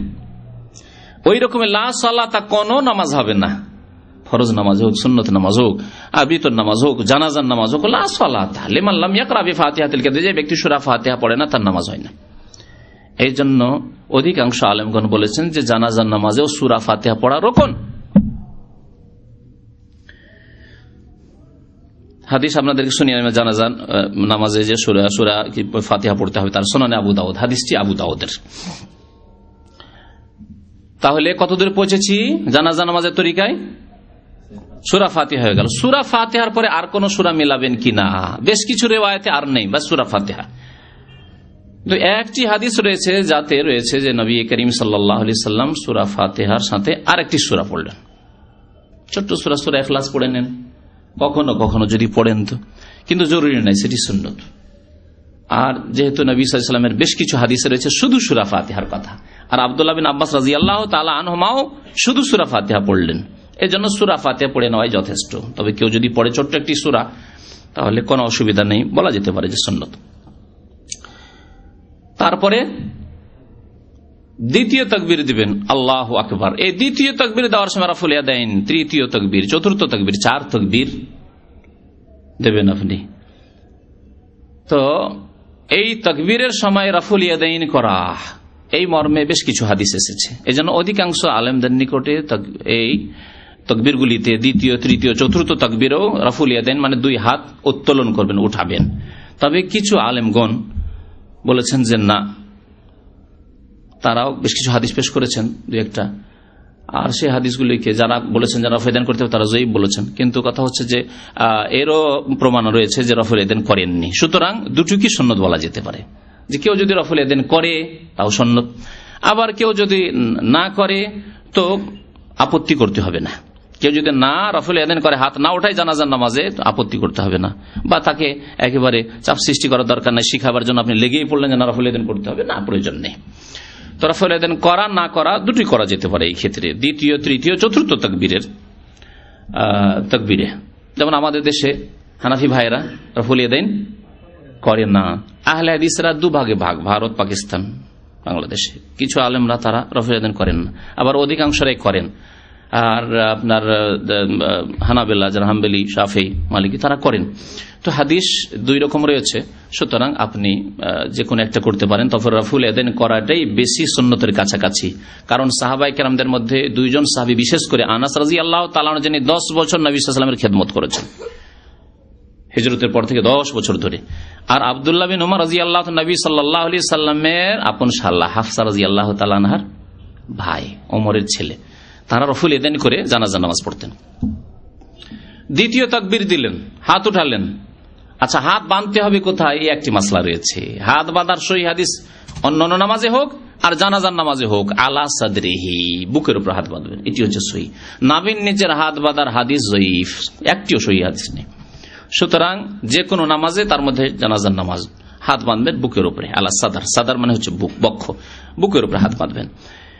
দ্বিতীয় তাকবীর দেওয়ার পরে আবার হাত বাঁধলেন, হাত ছেড়ে দেবেন না, হাত বাঁধবেন। তারপরে কি পড়বেন? জি, দরুদ পড়বেন। আবু উমামা রাদিয়াল্লাহু তাআলা আনহু হাদিস একটি বর্ণনা করেছেন যে সুন্নত তরিকা হচ্ছে, এই হাদিস রয়েছে, বাইহাকিতে এই হাদিস রয়েছে, যাতে দ্বিতীয় তাকবীরের পরে দরুদ পড়তে বলা হয়েছে। ইউসাল্লি আলান নবী সুম্মা ইউসাল্লি আলান নবী সাল্লাল্লাহু আলাইহি ওয়াসাল্লাম, দ্বিতীয় তাকবীরের পরে নবী করিম সাল্লাল্লাহু আলাইহি ওয়াসাল্লামের উপর সালাত পেশ করবেন, দরুদ পেশ করবেন। এখানে বলা হয়নি যে কোন দরুদ পেশ করবেন, কিন্তু নবী করিম সাল্লাল্লাহু আলাইহি ওয়াসাল্লাম নামাজের জন্য যে দরুদ শিখিয়েছেন সেই দরুদ হচ্ছে দরুদে ইব্রাহিম, সালাত ইব্রাহিম, আল্লাহুম্মা সাল্লি আলা মুহাম্মদ ওয়া আলা আলি মুহাম্মদ কামা সাল্লাইতা আলা ইব্রাহিম ওয়া আলা আলি ইব্রাহিম ইন্নাকা হামিদুম মাজিদ, আল্লাহুম্মা বারিক আলা মুহাম্মদ ওয়া আলা আলি মুহাম্মদ কামা বারাকতা আলা ইব্রাহিম ওয়া আলা আলি ইব্রাহিম ইন্নাকা হামিদুম মাজিদ।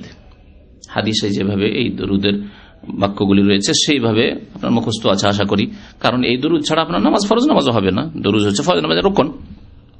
এই দরুদ পড়বেন আপনি দ্বিতীয় তাকবীরের পরে, তারপরে তৃতীয় তাকবীর দিবেন, তারপরে তৃতীয় তাকবীর দিবেন, হাত উঠাবেন, তারপর আবার হাত বাঁধবেন, হাত বেঁধে মাইয়েতের জন্য দোয়া করবেন। এই তৃতীয় তাকবীরের পরের ক্ষেত্রটি হচ্ছে মাইয়েতের জন্য দোয়ার ক্ষেত্র, দোয়া করবেন। এই মর্মে বেশ কিছু দোয়া রয়েছে, বেশ কিছু দোয়া রয়েছে, 4-5টি দোয়া রয়েছে। আপনাদেরকে সেই দোয়াগুলি আমি শুনিয়ে দিই। সবচাইতে প্রসিদ্ধ যে দোয়াটি, আর যেই দোয়া অনেকের হয়তো মুখস্থ আছে, সেই দোয়াটি প্রথম শোনাই। আল্লাহুম্মা গফির লি হাইয়িনা ওয়া মাইয়িতিনা ওয়া শাহিদিনা ওয়া গায়িবিনা ওয়া সগীরিনা ওয়া কাবীরিনা ওয়া যাকারিনা ওয়া উনসানা আল্লাহুম্মা মান আহইয়াতাহু মিন্না ফাআহইহি আলাল ইসলাম ওয়া মান তাওয়াফাইতাহু মিন্না ফাতাওয়াফাহু আলাল ঈমান আল্লাহুম্মা লা তাহরিমনা আজরাহ ওয়া লা তুদিল্লানা বা'দাহ। কোন কোন হাদিসে রয়েছে, আবার কোন হাদিসে এখানে তুদিল্লানার বদলে রয়েছে ওয়া লা তাফতিননা বা'দাহ। আল্লাহুম্মা লা তাহরিমনা আজরাহ ওয়া লা তাফতিননা বা'দাহ। এই দোয়া অনেকের মুখস্থ রয়েছে। এই দোয়া মুসনাদ আহমদে রয়েছে, আবু দাউদে রয়েছে, তিরমিজিতে রয়েছে, ইবনে মাজাতে রয়েছে। তার মানে বুখারী মুসলিমে নেই, বুখারী মুসলিমে এই দোয়া নেই। এই দোয়া বর্ণনা করেছেন আবু হুরায়রা রাদিয়াল্লাহু তাআলা আনহু বর্ণনাকারী। দ্বিতীয় দোয়া, যেই দোয়া নবী করিম সাল্লাল্লাহু আলাইহি সাল্লাম প্রায় পড়তেন, এবং একটি জানাজায় যখন নবী করিম সাল্লাল্লাহু আলাইহি সাল্লাম এই দোয়া পড়লেন, তো একজন সাহাবী বর্ণনাকারী তার বক্তব্য শোনেন, তিনি কি বলছেন এই দোয়া শুনে। বলছেন আউফ ইবনে মালিক আসজাই রাদিয়াল্লাহু তাআলা আনহু সাহাবী, সামিআতুন নবী সাল্লাল্লাহু আলাইহি ওয়াসাল্লাম সাল্লা আলা জানাজা, নবী করিম সাল্লাল্লাহু আলাইহি ওয়াসাল্লামের কাছে শুনেছি তিনি জানাজার নামাজ পড়লেন, কোন এক জানাজা। ইয়াকুলু, তাতে বলছিলেন আল্লাহুম্মা গফির লাহু, আল্লাহুম্মা গফির লাহু ওয়ারহামহু ওয়াআফিহি ওয়াআফু আনহু ওয়াকরিম নুজুলাহু ওয়াওয়াসসি মুদখালাহু ওয়াগসিলহু বিল মাই ওয়াস সালজি ওয়াল বারাদি ওয়ানাক্কিহি মিনাল খাতায়া কামা ইউনাক্কা সাওবুল আবিয়াদ মিনাদ দানাস ওয়াবদিলহু দারান খায়রাম মিন দারিহি ওয়া আহলান খায়রাম মিন আহলিহি ওয়া যাওজান খায়রাম মিন যাওজিহি ওয়া আদখিলহুল জান্নাতা ওয়া ওয়াকিহি মিন আযাবিল কবরি ওয়া আযাবিন নার। কোন কোন রিওয়ায়াতে রয়েছে ওয়াকিহি মিন আযাবের জায়গায় মিন ফিতনাতিল কবরি ওয়া আযাবিন নার। তো এই দোয়া যখন নবী করিম সাল্লাল্লাহু আলাইহি সাল্লাম করলেন, কালা আউফ রাদিয়াল্লাহু তাআলা আনহু বলছেন ফাতামান্নাইতু, এই এত সুন্দর চমৎকার দোয়া, অর্থগুলি বলবো, মনে করিয়ে দিবেন, আবার আগের দোয়ারও অর্থ বলিনি। ফাতামান্নাইতু, আমি আকাঙ্ক্ষা করলাম আল্লাউ কুনতু আনাল মাইয়িত, যদি এই মাইয়িত না হয়ে আমি এই মাইয়িত হইতাম, এই ব্যক্তি যার জানাজা হলো তিনি এই মাইয়িত না হয়ে আমি যদি এই মাইয়িত হইতাম, আর আমার জানাজায় প্রিয় রাসূল সাল্লাল্লাহু আলাইহি ওয়াসাল্লাম এই দোয়া পড়তেন, দুআয়ে রাসূলুল্লাহ সাল্লাল্লাহু আলাইহি ওয়াসাল্লাম, রাসূলুল্লাহ সাল্লাল্লাহু আলাইহি ওয়াসাল্লামের এই চমৎকার দোয়া, এত সুন্দর দোয়া, অর্থপূর্ণ দোয়া, আলা যালিকাল মাইয়িত, যে মাইয়িতের জন্য করলেন, হায় যদি আমি এই মাইয়িত হইতাম আর আল্লাহর নবী এই দোয়া করে দিতেন, তা আল্লাহর নবীর দোয়া তো মুস্তাজাবুদ দাওয়াতে নিয়ে কবুল হয়ে যেত, আর আমি কামিয়াব হয়ে যেতাম। রাওয়াহু মুসলিম, হাদিসটি সহিহ মুসলিমে রয়েছে। প্রথম দোয়ার অর্থ আগে বলে দিই, যাতে করে অর্থগুলিও আমাদের সামনে থাকে। আল্লাহুম্মা গফির লি হাইয়িনা, আল্লাহ আমাদের জীবিতকে মাফ করে দাও, যে জীবিত আছে যারা তাদেরকে মাফ করে দাও। ওয়া মাইয়িতিনা, আমাদের মৃতদের মাফ করে দাও। ওয়া সগীরিনা, আমাদের ছোটদের মার্জনা করে দাও। ওয়া কাবীরিনা, বড়দের মাফ করে দাও। ওয়া যাকারিনা, আমাদের পুরুষদের মাফ করে দাও। ওয়া উনসানা, আমাদের নারীদের মাফ করে দাও। ওয়া শাহিদিনা, আল্লাহ আমাদের যারা উপস্থিত হয়েছে জানাজায়, হাজির হয়েছে যারা, তাদেরকে মাফ করে দাও। ওয়া গায়েবিনা, যারা উপস্থিত হয়নি তাদেরকে মাফ করে দাও, অনুপস্থিত আছে জানাজায় হাজির হতে পারেনি বা হয়নি, তাদেরকে মাফ করে দাও। আল্লাহুম্মা মান আহইয়াতাহু মিন্না, আল্লাহ আমাদের মধ্যে যাদেরকে তুমি আরো জীবিত রাখবে, বয়স দেবে, সময় দেবে, ফাআহইহি আলাল ঈমান, আর অন্য রিওয়ায়াতে রয়েছে ফাআহইহি আলাল ইসলাম, আল্লাহ তাকে ঈমান অথবা ইসলামের উপর কায়েম রাখো, ঈমান এবং ইসলামের উপর তাকে কি রাখো, জীবিত রাখো, অর্থাৎ তার হায়াতে এমন না হয় যে কুফরি চলে আসে, গুনাহ চলে আসে, ঈমান ইসলামের উপর তাকে জীবিত রাখো। ওয়ামান তাওয়াফাইতাহু মিন্না, আমাদের মধ্য থেকে যাকে মৃত্যু দান করবে আল্লাহ পাক তুমি, ফাতাওয়াফাহু আলাল ঈমান, তাকে ঈমানের অবস্থায় মৃত্যু দান করো, ঈমানের অবস্থায় মৃত্যু দান করো। এমন না হয় যে শেষখানে কুফরি করে পাপ করে আশা রাত ফিল্ম দেখেছে, ফজর নামাজ পড়েনি, এশার নামাজ পড়েনি, আর ওই অবস্থায় গেল মরে। পাপের অবস্থায় যাতে মত না হয় কোন মুসলিমের। আল্লাহুম্মা লা তাহরিমনা আজরাহ, আল্লাহ এর নেকি থেকে আমাদেরকে বঞ্চিত করিও না। মৃত ব্যক্তি যে নেকি নিয়ে যাচ্ছে, আবার তার জানাজায় যে শরীক হলাম, আল্লাহ সেই নেকি থেকে আমাদেরকে বঞ্চিত করিও না, তাতে আমাদেরকে ভাগ দিও। ওয়ালা তুদিল্লানা বাদা, এই ব্যক্তি যিনি মারা গেছেন, যে মাইয়িত, তারপরে আমাদেরকে পথভ্রষ্ট করে দিও না। এমন না হয় যে এরপর আমরা পথভ্রষ্ট হয়ে যাই। ওয়ালা তাফতিননা বাদা, অন্য রিওয়ায়াতে রয়েছে এই ব্যক্তির পরে আমাদেরকে দুনিয়ায় ফিতনায় নিমজ্জিত করিও না। আর সবচেয়ে বড় ফিতনা, বিপদ হচ্ছে ইমানের ফিতনা, যার ইমান হারিয়ে গেল। দ্বিতীয় দুয়ার অর্থ বলি, আল্লাহুম্মা গফির লাহু, যেই দুয়া শুনে সাহাবী আকাঙ্ক্ষা করেছিলেন যে আমি যদি এই মৃত ব্যক্তি হইতাম, আর আল্লাহর নবী এই দুয়া আমার জন্য করতেন। আল্লাহুম্মা গফির লাহু, আল্লাহ এই ব্যক্তিকে মাফ করে দাও। ওয়ারহামহু, তার উপর দয়া করো। ওয়াফু আনহু, তাকে মাফ করে দাও, মার্জনা করো। ওয়াআফিহি, তাকে নিরাপদ রাখো। আফিহি, নিরাপদ রাখো। পৃথিবীতে যেই নিরাপত্তার প্রয়োজন হয় দুনিয়াতে হায়াতে বেঁচে থাকাকালীন, আর মৃত্যুর পরে যেই নিরাপত্তার প্রয়োজন হয়, এখন তো সে মারা গেছে, তাকে নিরাপত্তা দান করো। ওয়া আকরিম নুজুলাহু, তার আতিথ্য সুন্দর করো, তার মেহমানিকে সুন্দর করো। ওয়াসে মুদখালাহু, তার প্রবেশের স্থানকে তুমি প্রশস্ত করে দাও, অর্থাৎ কবরকে প্রশস্ত করে দাও। ওয়াগসিলহু বিল মাই ওয়াস সালজি ওয়াল বারাদি, এবং আল্লাহ তাকে ধুইয়ে দাও পানির দ্বারা, বরফের দ্বারা এবং শিলাবৃষ্টির দ্বারা। কারণ এগুলি পানি হচ্ছে খুব খাঁটি পানি, তাই না? জি, বরফের পানি খাঁটি পানি, আর আকাশ থেকে শিলাবৃষ্টি হচ্ছে যে পাথর, খাঁটি পানি একবারে। যেমন সাদা মিনাল খাতায়, তার গুনাহ থেকে, যেমন তুমি সাদা কাপড়কে ময়লা থেকে পরিষ্কার করে দাও, বা যেমন সাদা কাপড় ময়লা থেকে পরিষ্কার করা হয়। ও আবদিল হুদারান খায়রা মিন দারিহি, তার যে পৃথিবীতে ঘর ছিল, বাড়ি ছিল, অট্টালিকা ছিল, যা কিছু থাকে না কেন, তার চাইতে উত্তম ঘর আল্লাহ তুমি তাকে দান করো কবরে আর তারপরের জীবনে, অর্থাৎ জান্নাতে। ও আহলান খায়রা মিন আহলিহি, তার যে পরিবার ছিল, স্ত্রী ছিল, ছেলে মেয়ে ছিল, তার চাইতে উত্তম পরিবার তুমি তাকে দান করো আল্লাহ জান্নাতে।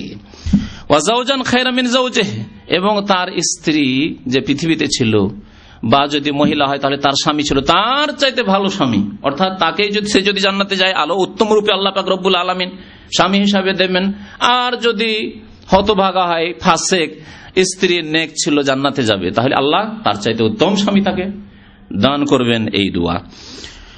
ওয়াকিহি ফিতনাতুল কবর, আল্লাহ তাকে জাহান্নামের ফিতনা থেকে বাঁচাও, না কবরের ফিতনা থেকে, কবরের আযাব। কবরের ফিতনা হচ্ছে প্রশ্ন উত্তর, আল্লাহ প্রশ্ন উত্তর হবে, তখন যেন জবাব দিতে পারে। ওয়া আযাবান নার, এবং তারপরে আযাব, এবং জাহান্নামের আযাব থেকে তাকে বাঁচাও। এই ছিল নবী করিম সাল্লাল্লাহু আলাইহি ওয়াসাল্লামের দোয়া। এই দুইটি দোয়া অবশ্যই পড়ার চেষ্টা করবেন। যদিও একটি দোয়া পড়লে আপনার জানাজার নামাজ হয়ে যাবে, কিন্তু কমের পক্ষে দুইটি দোয়া পড়ার চেষ্টা করবেন। এখানে সৌদি আরবে দেখবেন আপনি একটি দোয়া পড়ে তারপরেও দেখছেন যে সালাম ফিরছে না, হয় না এরকম? এই দোয়াটি অবশ্যই তারা পড়েন। কমের পক্ষে দুইটি দোয়া এখানকার আইম্মায়ে কেরামগণ জানাজার নামাজে পড়েন, এই দুইটি দোয়া। পুরুষের ক্ষেত্রে আল্লাহ মাগফির লাহু ওয়ারহামহু, হু হু করে বলবেন। কিন্তু যদি জানাজা কার হয়, মহিলার হয়, তাহলে কি করবেন?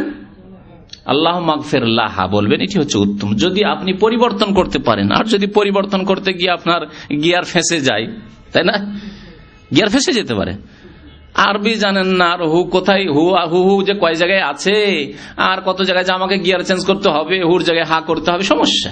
তাহলে ওই মাইয়িত, পুরুষও মাইয়িত আর মহিলাও মাইয়িত, মাইয়িতকে নিয়ত করে আপনি এই দোয়া করেন, আল্লাহ মাগফির লাহু ওয়ারহামহু, একই অবস্থায় আপনি থাকেন, এটি আপনার জন্য নিরাপদ। কারণ কি বলতে গিয়ে কি বলে গিয়ে দোয়াটাই ভুলে যান, তখন হুকে হা করতে গিয়ে হতে পারে এরকম সম্ভাবনা আছে যে দোয়াই ভুলে গেলেন, হতে পারে না? জি। 3 নম্বরে দোয়া শোনেন, দোয়াগুলি শোনেন। বর্ণনা করেছেন ওয়াসিলা ইবনুল আসকা রাদিয়াল্লাহু তাআলা আনহু, সাহাবী, বলছেন সাল্লাল্লাহু বিনা রাসূলুল্লাহ সাল্লাল্লাহু আলাইহি ওয়াসাল্লাম আলা রাজুলিন মিনাল মুসলিমিন, রাসূলুল্লাহ সাল্লাল্লাহু আলাইহি ওয়াসাল্লাম আমাদেরকে এক মুসলমান নিয়ে, এক মুসলিম ভাইয়ের উপর জানাজার নামাজ পড়লেন, একজন মুসলিমের জানাজার নামাজ পড়লেন আমাদেরকে নিয়ে। ফাসামি'তুহু ইয়াকুল, নবী করিম সাল্লাল্লাহু আলাইহি ওয়াসাল্লাম থেকে শুনেছি তিনি বলতেন, এই দোয়া বললেন, আল্লাহুম্মা ইন্না ফুলান ইবনা ফুলানিন, হে আল্লাহ, আগে দোয়াটি পড়িয়ে দিই, তাই না? আল্লাহুম্মা ইন্না ফুলান ইবনা ফুলানিন ফি জিম্মাতিকা ওয়া হাবলি জাওয়ারিকা ফাকিহি ফিতনাতাল কবরি ফাকিহি মিন ফিতনাতিল কবরি ওয়া আযাবিন নার ওয়া আনতা আহলুল ওয়াফাই ওয়াল হামদি আল্লাহুম্মা ফাগফির লাহু ওয়ারহামহু ইন্নাকা আনতাল গফুরুর রহিম। হাদিসটি আবু দাউদে রয়েছে, ইবনে মাজাহতে রয়েছে এবং এর সনদ সূত্র হচ্ছে সহিহ। সুতরাং এটিও পড়তে পারেন। কি অর্থ বলেছেন রাসূলুল্লাহ সাল্লাল্লাহু আলাইহি ওয়াসাল্লাম এই দোয়া, হে আল্লাহ, ইন্না ফুলান ইবনা ফুলানিন, অমুকের ছেলে অমুক, ফুলান মানে অমুক, অমুকের ছেলে অমুক, ফি জিম্মাতিকা, আল্লাহ তোমার দায়িত্বে, আল্লাহ তোমার হাওয়ালা করে দিলাম, তোমাকে সঁপে দিলাম। ওয়া হাবলে জাওয়ারিকা, এবং তোমার শরণে দিলাম, শরণ বুঝেন তো, আশ্রয়, হাবলে জাওয়ারিকা তোমার আশ্রয় দিলাম, তোমার আশ্রয় ছাড়া, তোমার পানা ছাড়ার কোনো উপায় নেই। ফাকিহি মিন ফিতনাতিল কবরে, সুতরাং তাকে জাহান্নামে, কবরের আযাব থেকে, কবরের ফিতনা থেকে, কবরের প্রশ্ন উত্তরে যে সম্মুখীন হবে তা থেকে তুমি বাঁচাও আল্লাহ, যাতে সঠিকভাবে জবাব দিতে পারে এবং কবরের আযাব থেকে বাঁচতে পারে। ওয়া আযাবিন নার, এবং জাহান্নামের আযাব থেকে তাকে মুক্তি দান করো আল্লাহ। ওয়া আনতা আহলুল ওয়াফাই, আল্লাহ তুমি ওয়াদা পূরণকারী। যে মুমিন ব্যক্তি, যেই ব্যক্তি তাওহীদের সাথে গিয়েছে, সৎকর্মশীল হয়েছে, আল্লাহ তাকে তুমি ফিতনার সম্মুখীন করবে না, আযাব দেবে না। আল্লাহ তোমার হক যদি আদায় করে থাকে তাহলে তুমি আযাব দেবে না। আছে না মুআয বিন জাবালের হাদিসে, যে আল্লাহর ইবাদত যদি কেউ করে থাকে আর শিরক না করে, তাহলে আল্লাহর উপরে হক হচ্ছে বান্দার যে আল্লাহ আযাব দিবে না তাকে। আর আল্লাহর হক হচ্ছে একমাত্র তার ইবাদত করবেন, তার সাথে কাউকে শরীক করবেন না আপনি।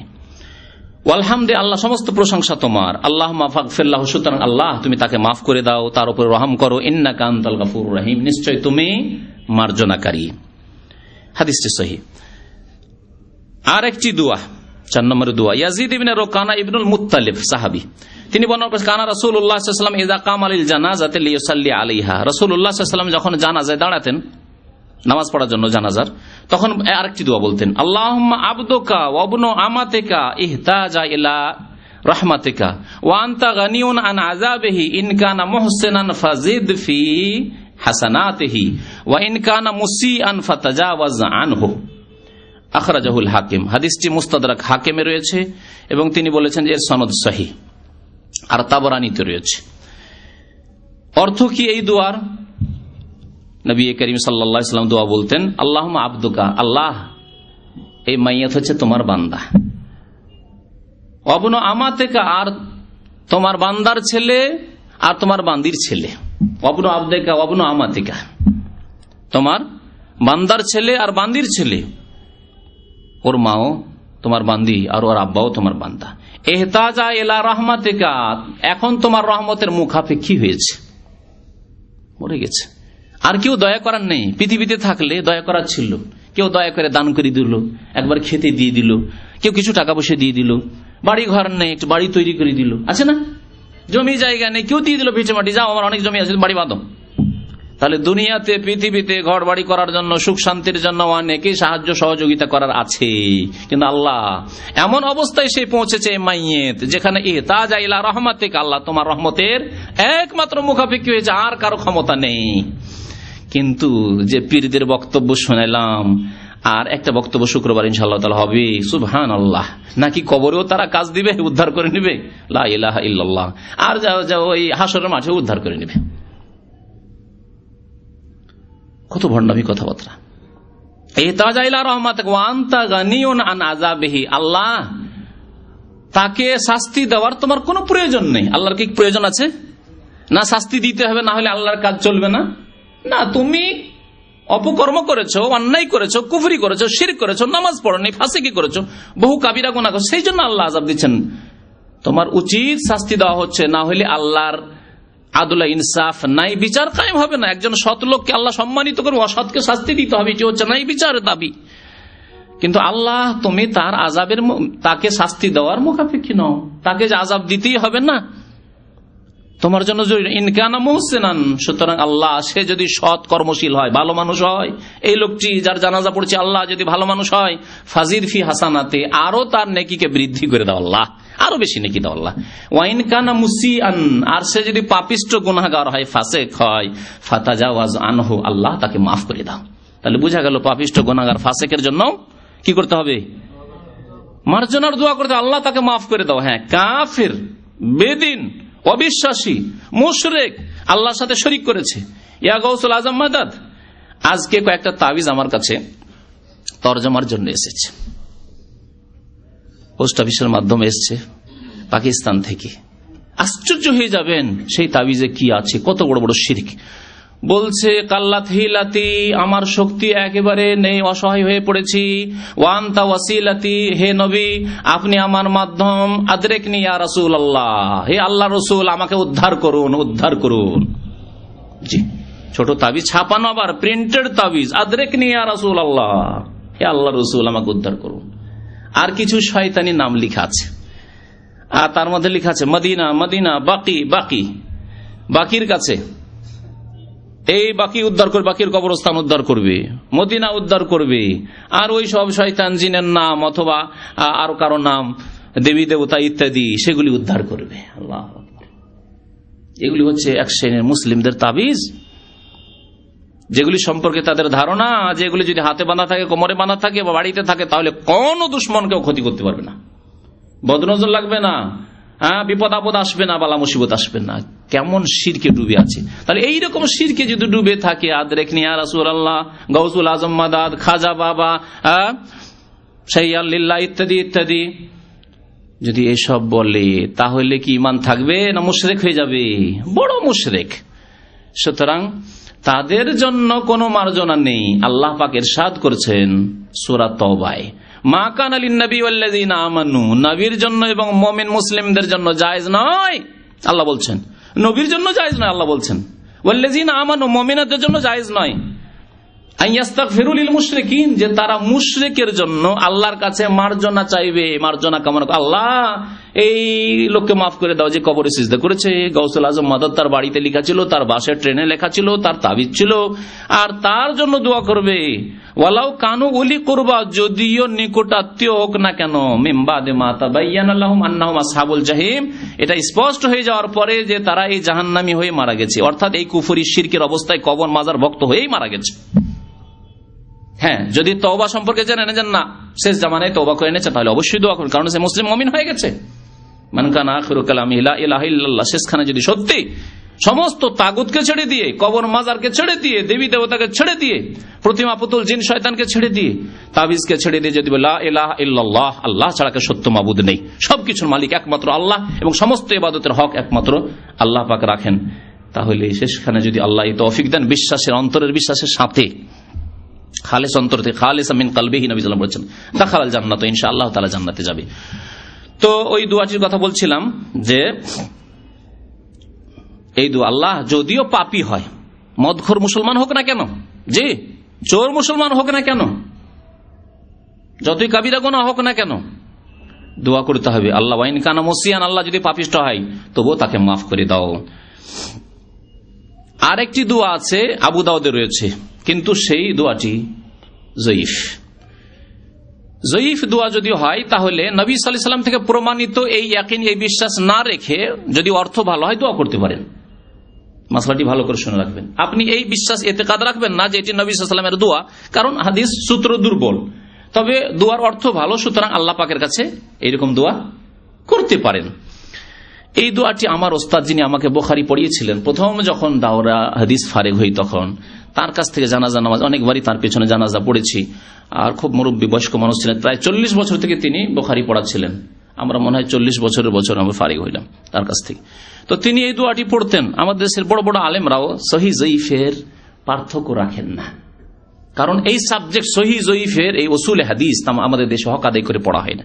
একটা সাবজেক্ট মাত্র পড়া হয়, শুধু ওই সংজ্ঞাগুলি পরিভাষাগুলি জানতে যেতে বছরটা পার হয়ে যায়। তো সেই হাদিসটি শুনিয়ে দিচ্ছি। আবু হুরায়রা রাদিয়াল্লাহু তাআলা আনহু বর্ণনা করছেন যে রাসূলুল্লাহ সাল্লাল্লাহু আলাইহি ওয়াসাল্লাম থেকে শুনেছেন, ইউসাল্লি আলাল জানাজা, জানাজার নামাজ পড়েন। কালা আমা আল্লাযী কুলতা, কালা নাম, কালা কালামুন কানা বাইনাহুমা ক্বাবলা যালিকা, কালা আবু হুরায়রা আল্লাহুম্মা আনতা রাব্বুহা। এই দোয়াটি বলছেন আবু হুরায়রা রাদিয়াল্লাহু তাআলা বর্ণনা করেছেন, হে আল্লাহ তুমি এই মাইয়াতের রব, আল্লাহুম্মা আনতা রাব্বুহা, ওয়া আনতা খালাকতাহা, আল্লাহ তুমি এই মাইয়াতকে সৃষ্টি করেছো, ওয়া আনতা হাদাইতাহা লিল ইসলাম, আল্লাহ এই মাইয়াত মৃতকে তুমি ইসলামের জন্য, ঈমানের জন্য হিদায়াত করেছো, ওয়া আনতা কাবাজতা রূহা, আল্লাহ তুমি তার রূহ আত্মাকে কবজ করেছো, ওয়া আনতা আ'লামু বিসিররিহা ওয়া আলানিয়াতিহা, এবং তুমি আল্লাহ তার অন্তর্যামী, তার গোপনীয় খবর রাখো যে কি গুনাহ করেছে সে, আর প্রকাশ্য খবরও রাখো। আর আমরা দুনিয়ার মানুষ কিছু প্রকাশ্য খবর রাখি, সমস্ত প্রকাশ্য খবর আমরা রাখি না একজন মানুষের। কেউ কিছু রাখি, কেউ কিছু রাখি, কেউ কিছু রাখি, তার ঘনিষ্ঠ ব্যক্তির কিছু রাখে, আর বাইরে গিয়ে পাপ করেছে তা হয়তো বাড়ির স্ত্রী জানে না, তার মা বাবা জানে না, নির্জনে করেছে, কিন্তু আল্লাহ পাক সব কথাই জানেন। তাই বলছেন নবী করিম সাল্লাল্লাহু আলাইহি ওয়াসাল্লাম, দোয়া ওয়া আনতা আ'লামু বিসিররিহা ওয়া আলানিয়াতি, আল্লাহ তার গোপনও জানো আর তার প্রকাশও জানো। জেনা বেকা সোফা, আল্লাহ তোমাকে জেনা বেকা সোফা, তোমার দরবারে আমরা সুপারিশকারী হিসাবে হাজির হয়েছি। আল্লাহ সুপারিশ করছি এই লোকের জন্য, এই মাইয়াতের জন্য। ফাগফির লাহু, আল্লাহ তাকে মাফ করে দাও, আল্লাহ তাকে মাফ করে দাও। হাদিসটা আবু দাউদে রয়েছে। তো এই ছিল কয়েকটি দোয়া, যেই দোয়াগুলি পড়ার চেষ্টা করবেন। বিশেষ করে প্রথম দুইটি দোয়া তো অবশ্যই মুখস্থ করে নেবে, আল্লাহ যেন আমাদেরকে তৌফিক দান করেন। তারপরে বলছিলাম যে 5 নম্বরে যদি ছিল শিশুর জানাজা, জানাজা তো তফিল, শিশুর জানাজা হয়, তাহলে সেই ক্ষেত্রে দোয়া কি এগুলি চলবে না অন্য দোয়া লাগবে?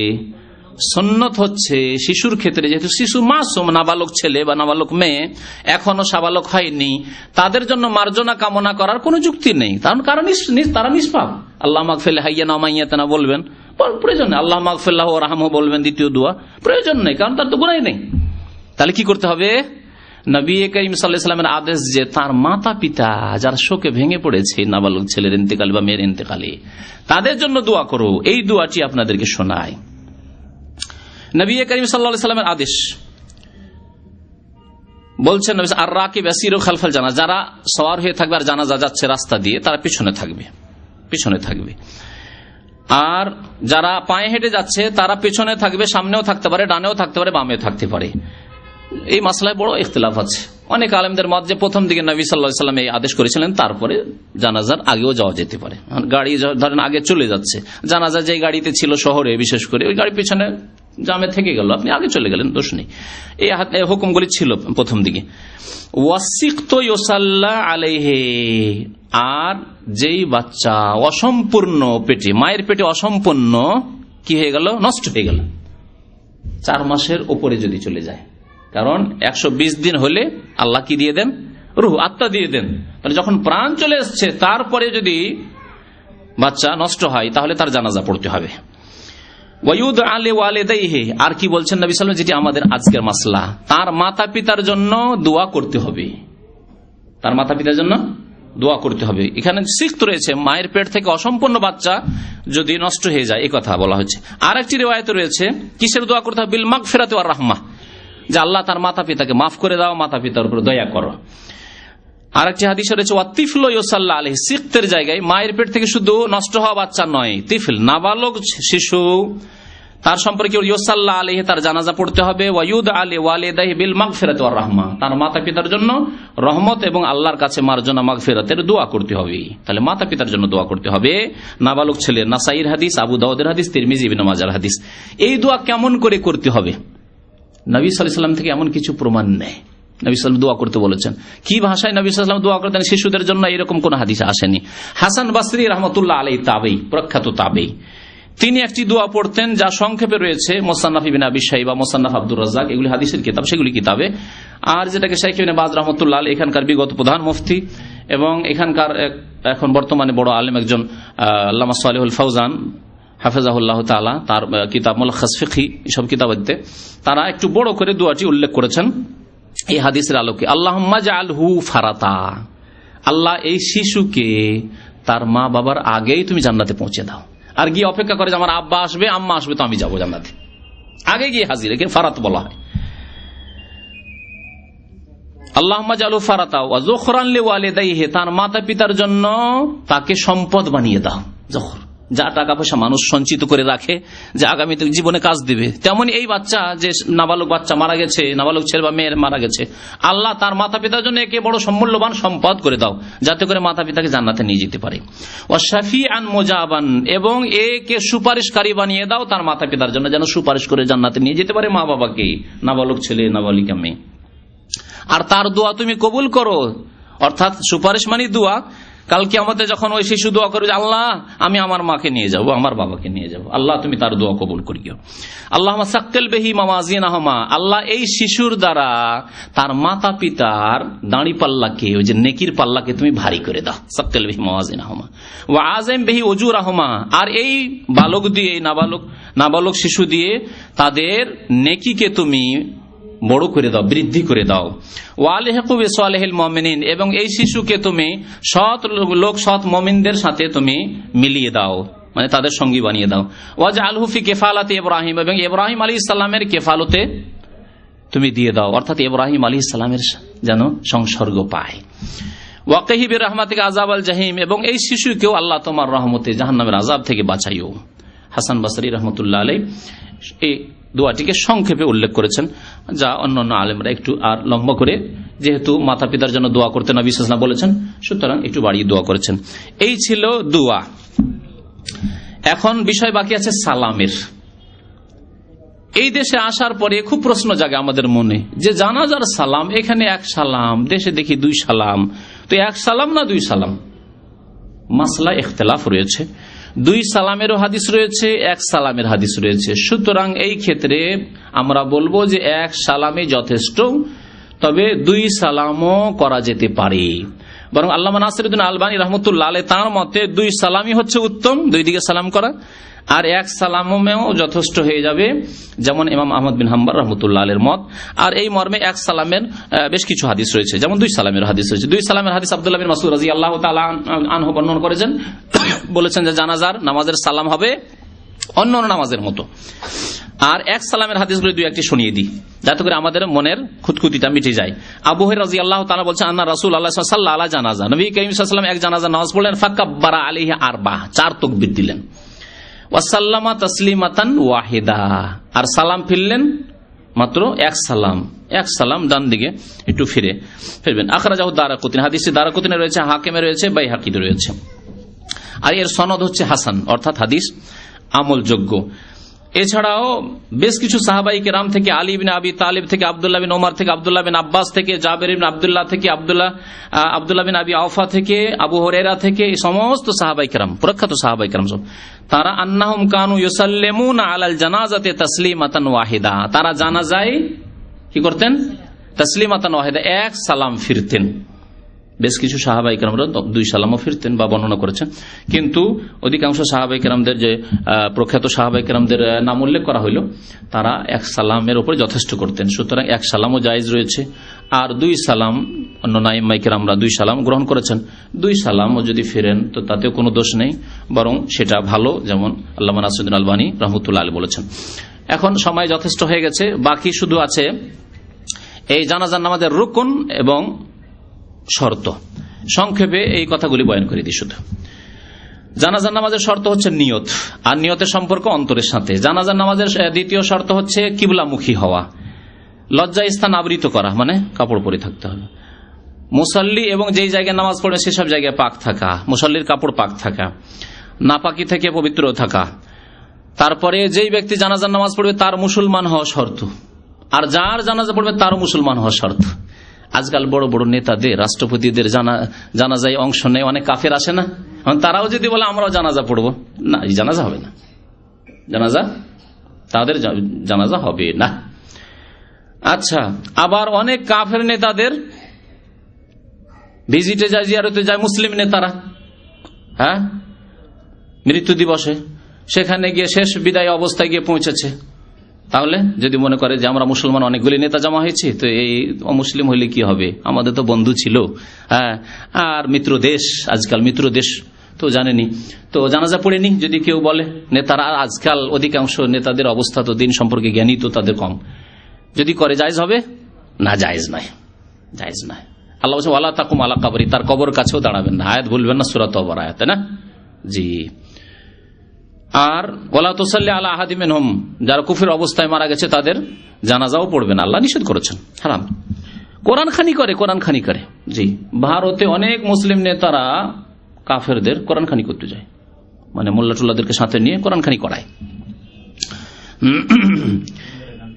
তারপরে জানাজার শর্ত হচ্ছে আপনি আপনার উপরে জানাজা তখনই ফরজে কিফায়া হবে যখন আপনি যে শহরে মাইয়াত মারা গেছে সেখানে থাকবেন, আর আপনি যখন সাবালক হবেন। নাবালকদের জন্য জানাজা না ফরজে কিফায়া না জরুরি, যদি যায় তো ভালো কথা। জি, রুকুন জানাজার রুকুন বেশ কয়টি, 7টি রুকুন রয়েছে জানাজার। প্রথম হচ্ছে দাঁড়িয়ে নামাজ পড়া, জানাজার নামাজ দাঁড়িয়ে পড়তে হবে। 2 নম্বর হচ্ছে 4টি তাকবীর, 4 তাকবীরের উপরে ইজমা হয়ে গেছে বলে একটি প্রসিদ্ধ মত রয়েছে। আর হাদিসে 4 তাকবীর ছাড়া 5 তাকবীরও প্রমাণ আছে, এই কথাটিও বলে দিই। 7 তাকবীরও আছে, 8, 9 তাকবীর পর্যন্ত আছে। যদি এইভাবে বেশি তাকবীর দিয়ে ওই দোয়াগুলি বিভিন্ন দোয়াগুলিকে ভাগ ভাগ করে পড়ে তো পড়া যেতে পারে কখনো কখনো, তবে এমন জায়গায় নয় যেখানে সাধারণ জনসাধারণের বাস আর হইচই হইচই শুরু করি করলো কি সুবহানাল্লাহ সুবহানাল্লাহ এই শুরু করে দিবে, তাই না? এই জন্য 4 তাকবীরে সীমিত রাখাই ভালো। আর যদি শিক্ষিত মহল থাকে, মাদ্রাসা ইসলামিক প্রতিষ্ঠান রয়েছে, ইসলামিক বিশ্ববিদ্যালয় রয়েছে, যেখানে শিক্ষিত লোকেরা জানে বা লোকজনকে জানিয়ে দেওয়া হয়েছে আজকে 5 তাকবীরে জানাজা হবে, তো জায়েজ রয়েছে। জি, 4র্থ তাকবীরে আপনি আল্লাহ মাগফিরাল্লাহ হাইয়ানা পড়েন, 5ম তাকবীরে আল্লাহ মাগফিরাল্লাহ ওয়ারহামহু বা অন্যান্য যে দোয়াগুলি রয়েছে পড়েন। নবী করিম সাল্লাল্লাহু আলাইহি ওয়াসাল্লাম এইভাবে কখনো কখনো জানাজার নামাজ পড়িয়েছেন, জেনে রাখা ভালো। জি, তো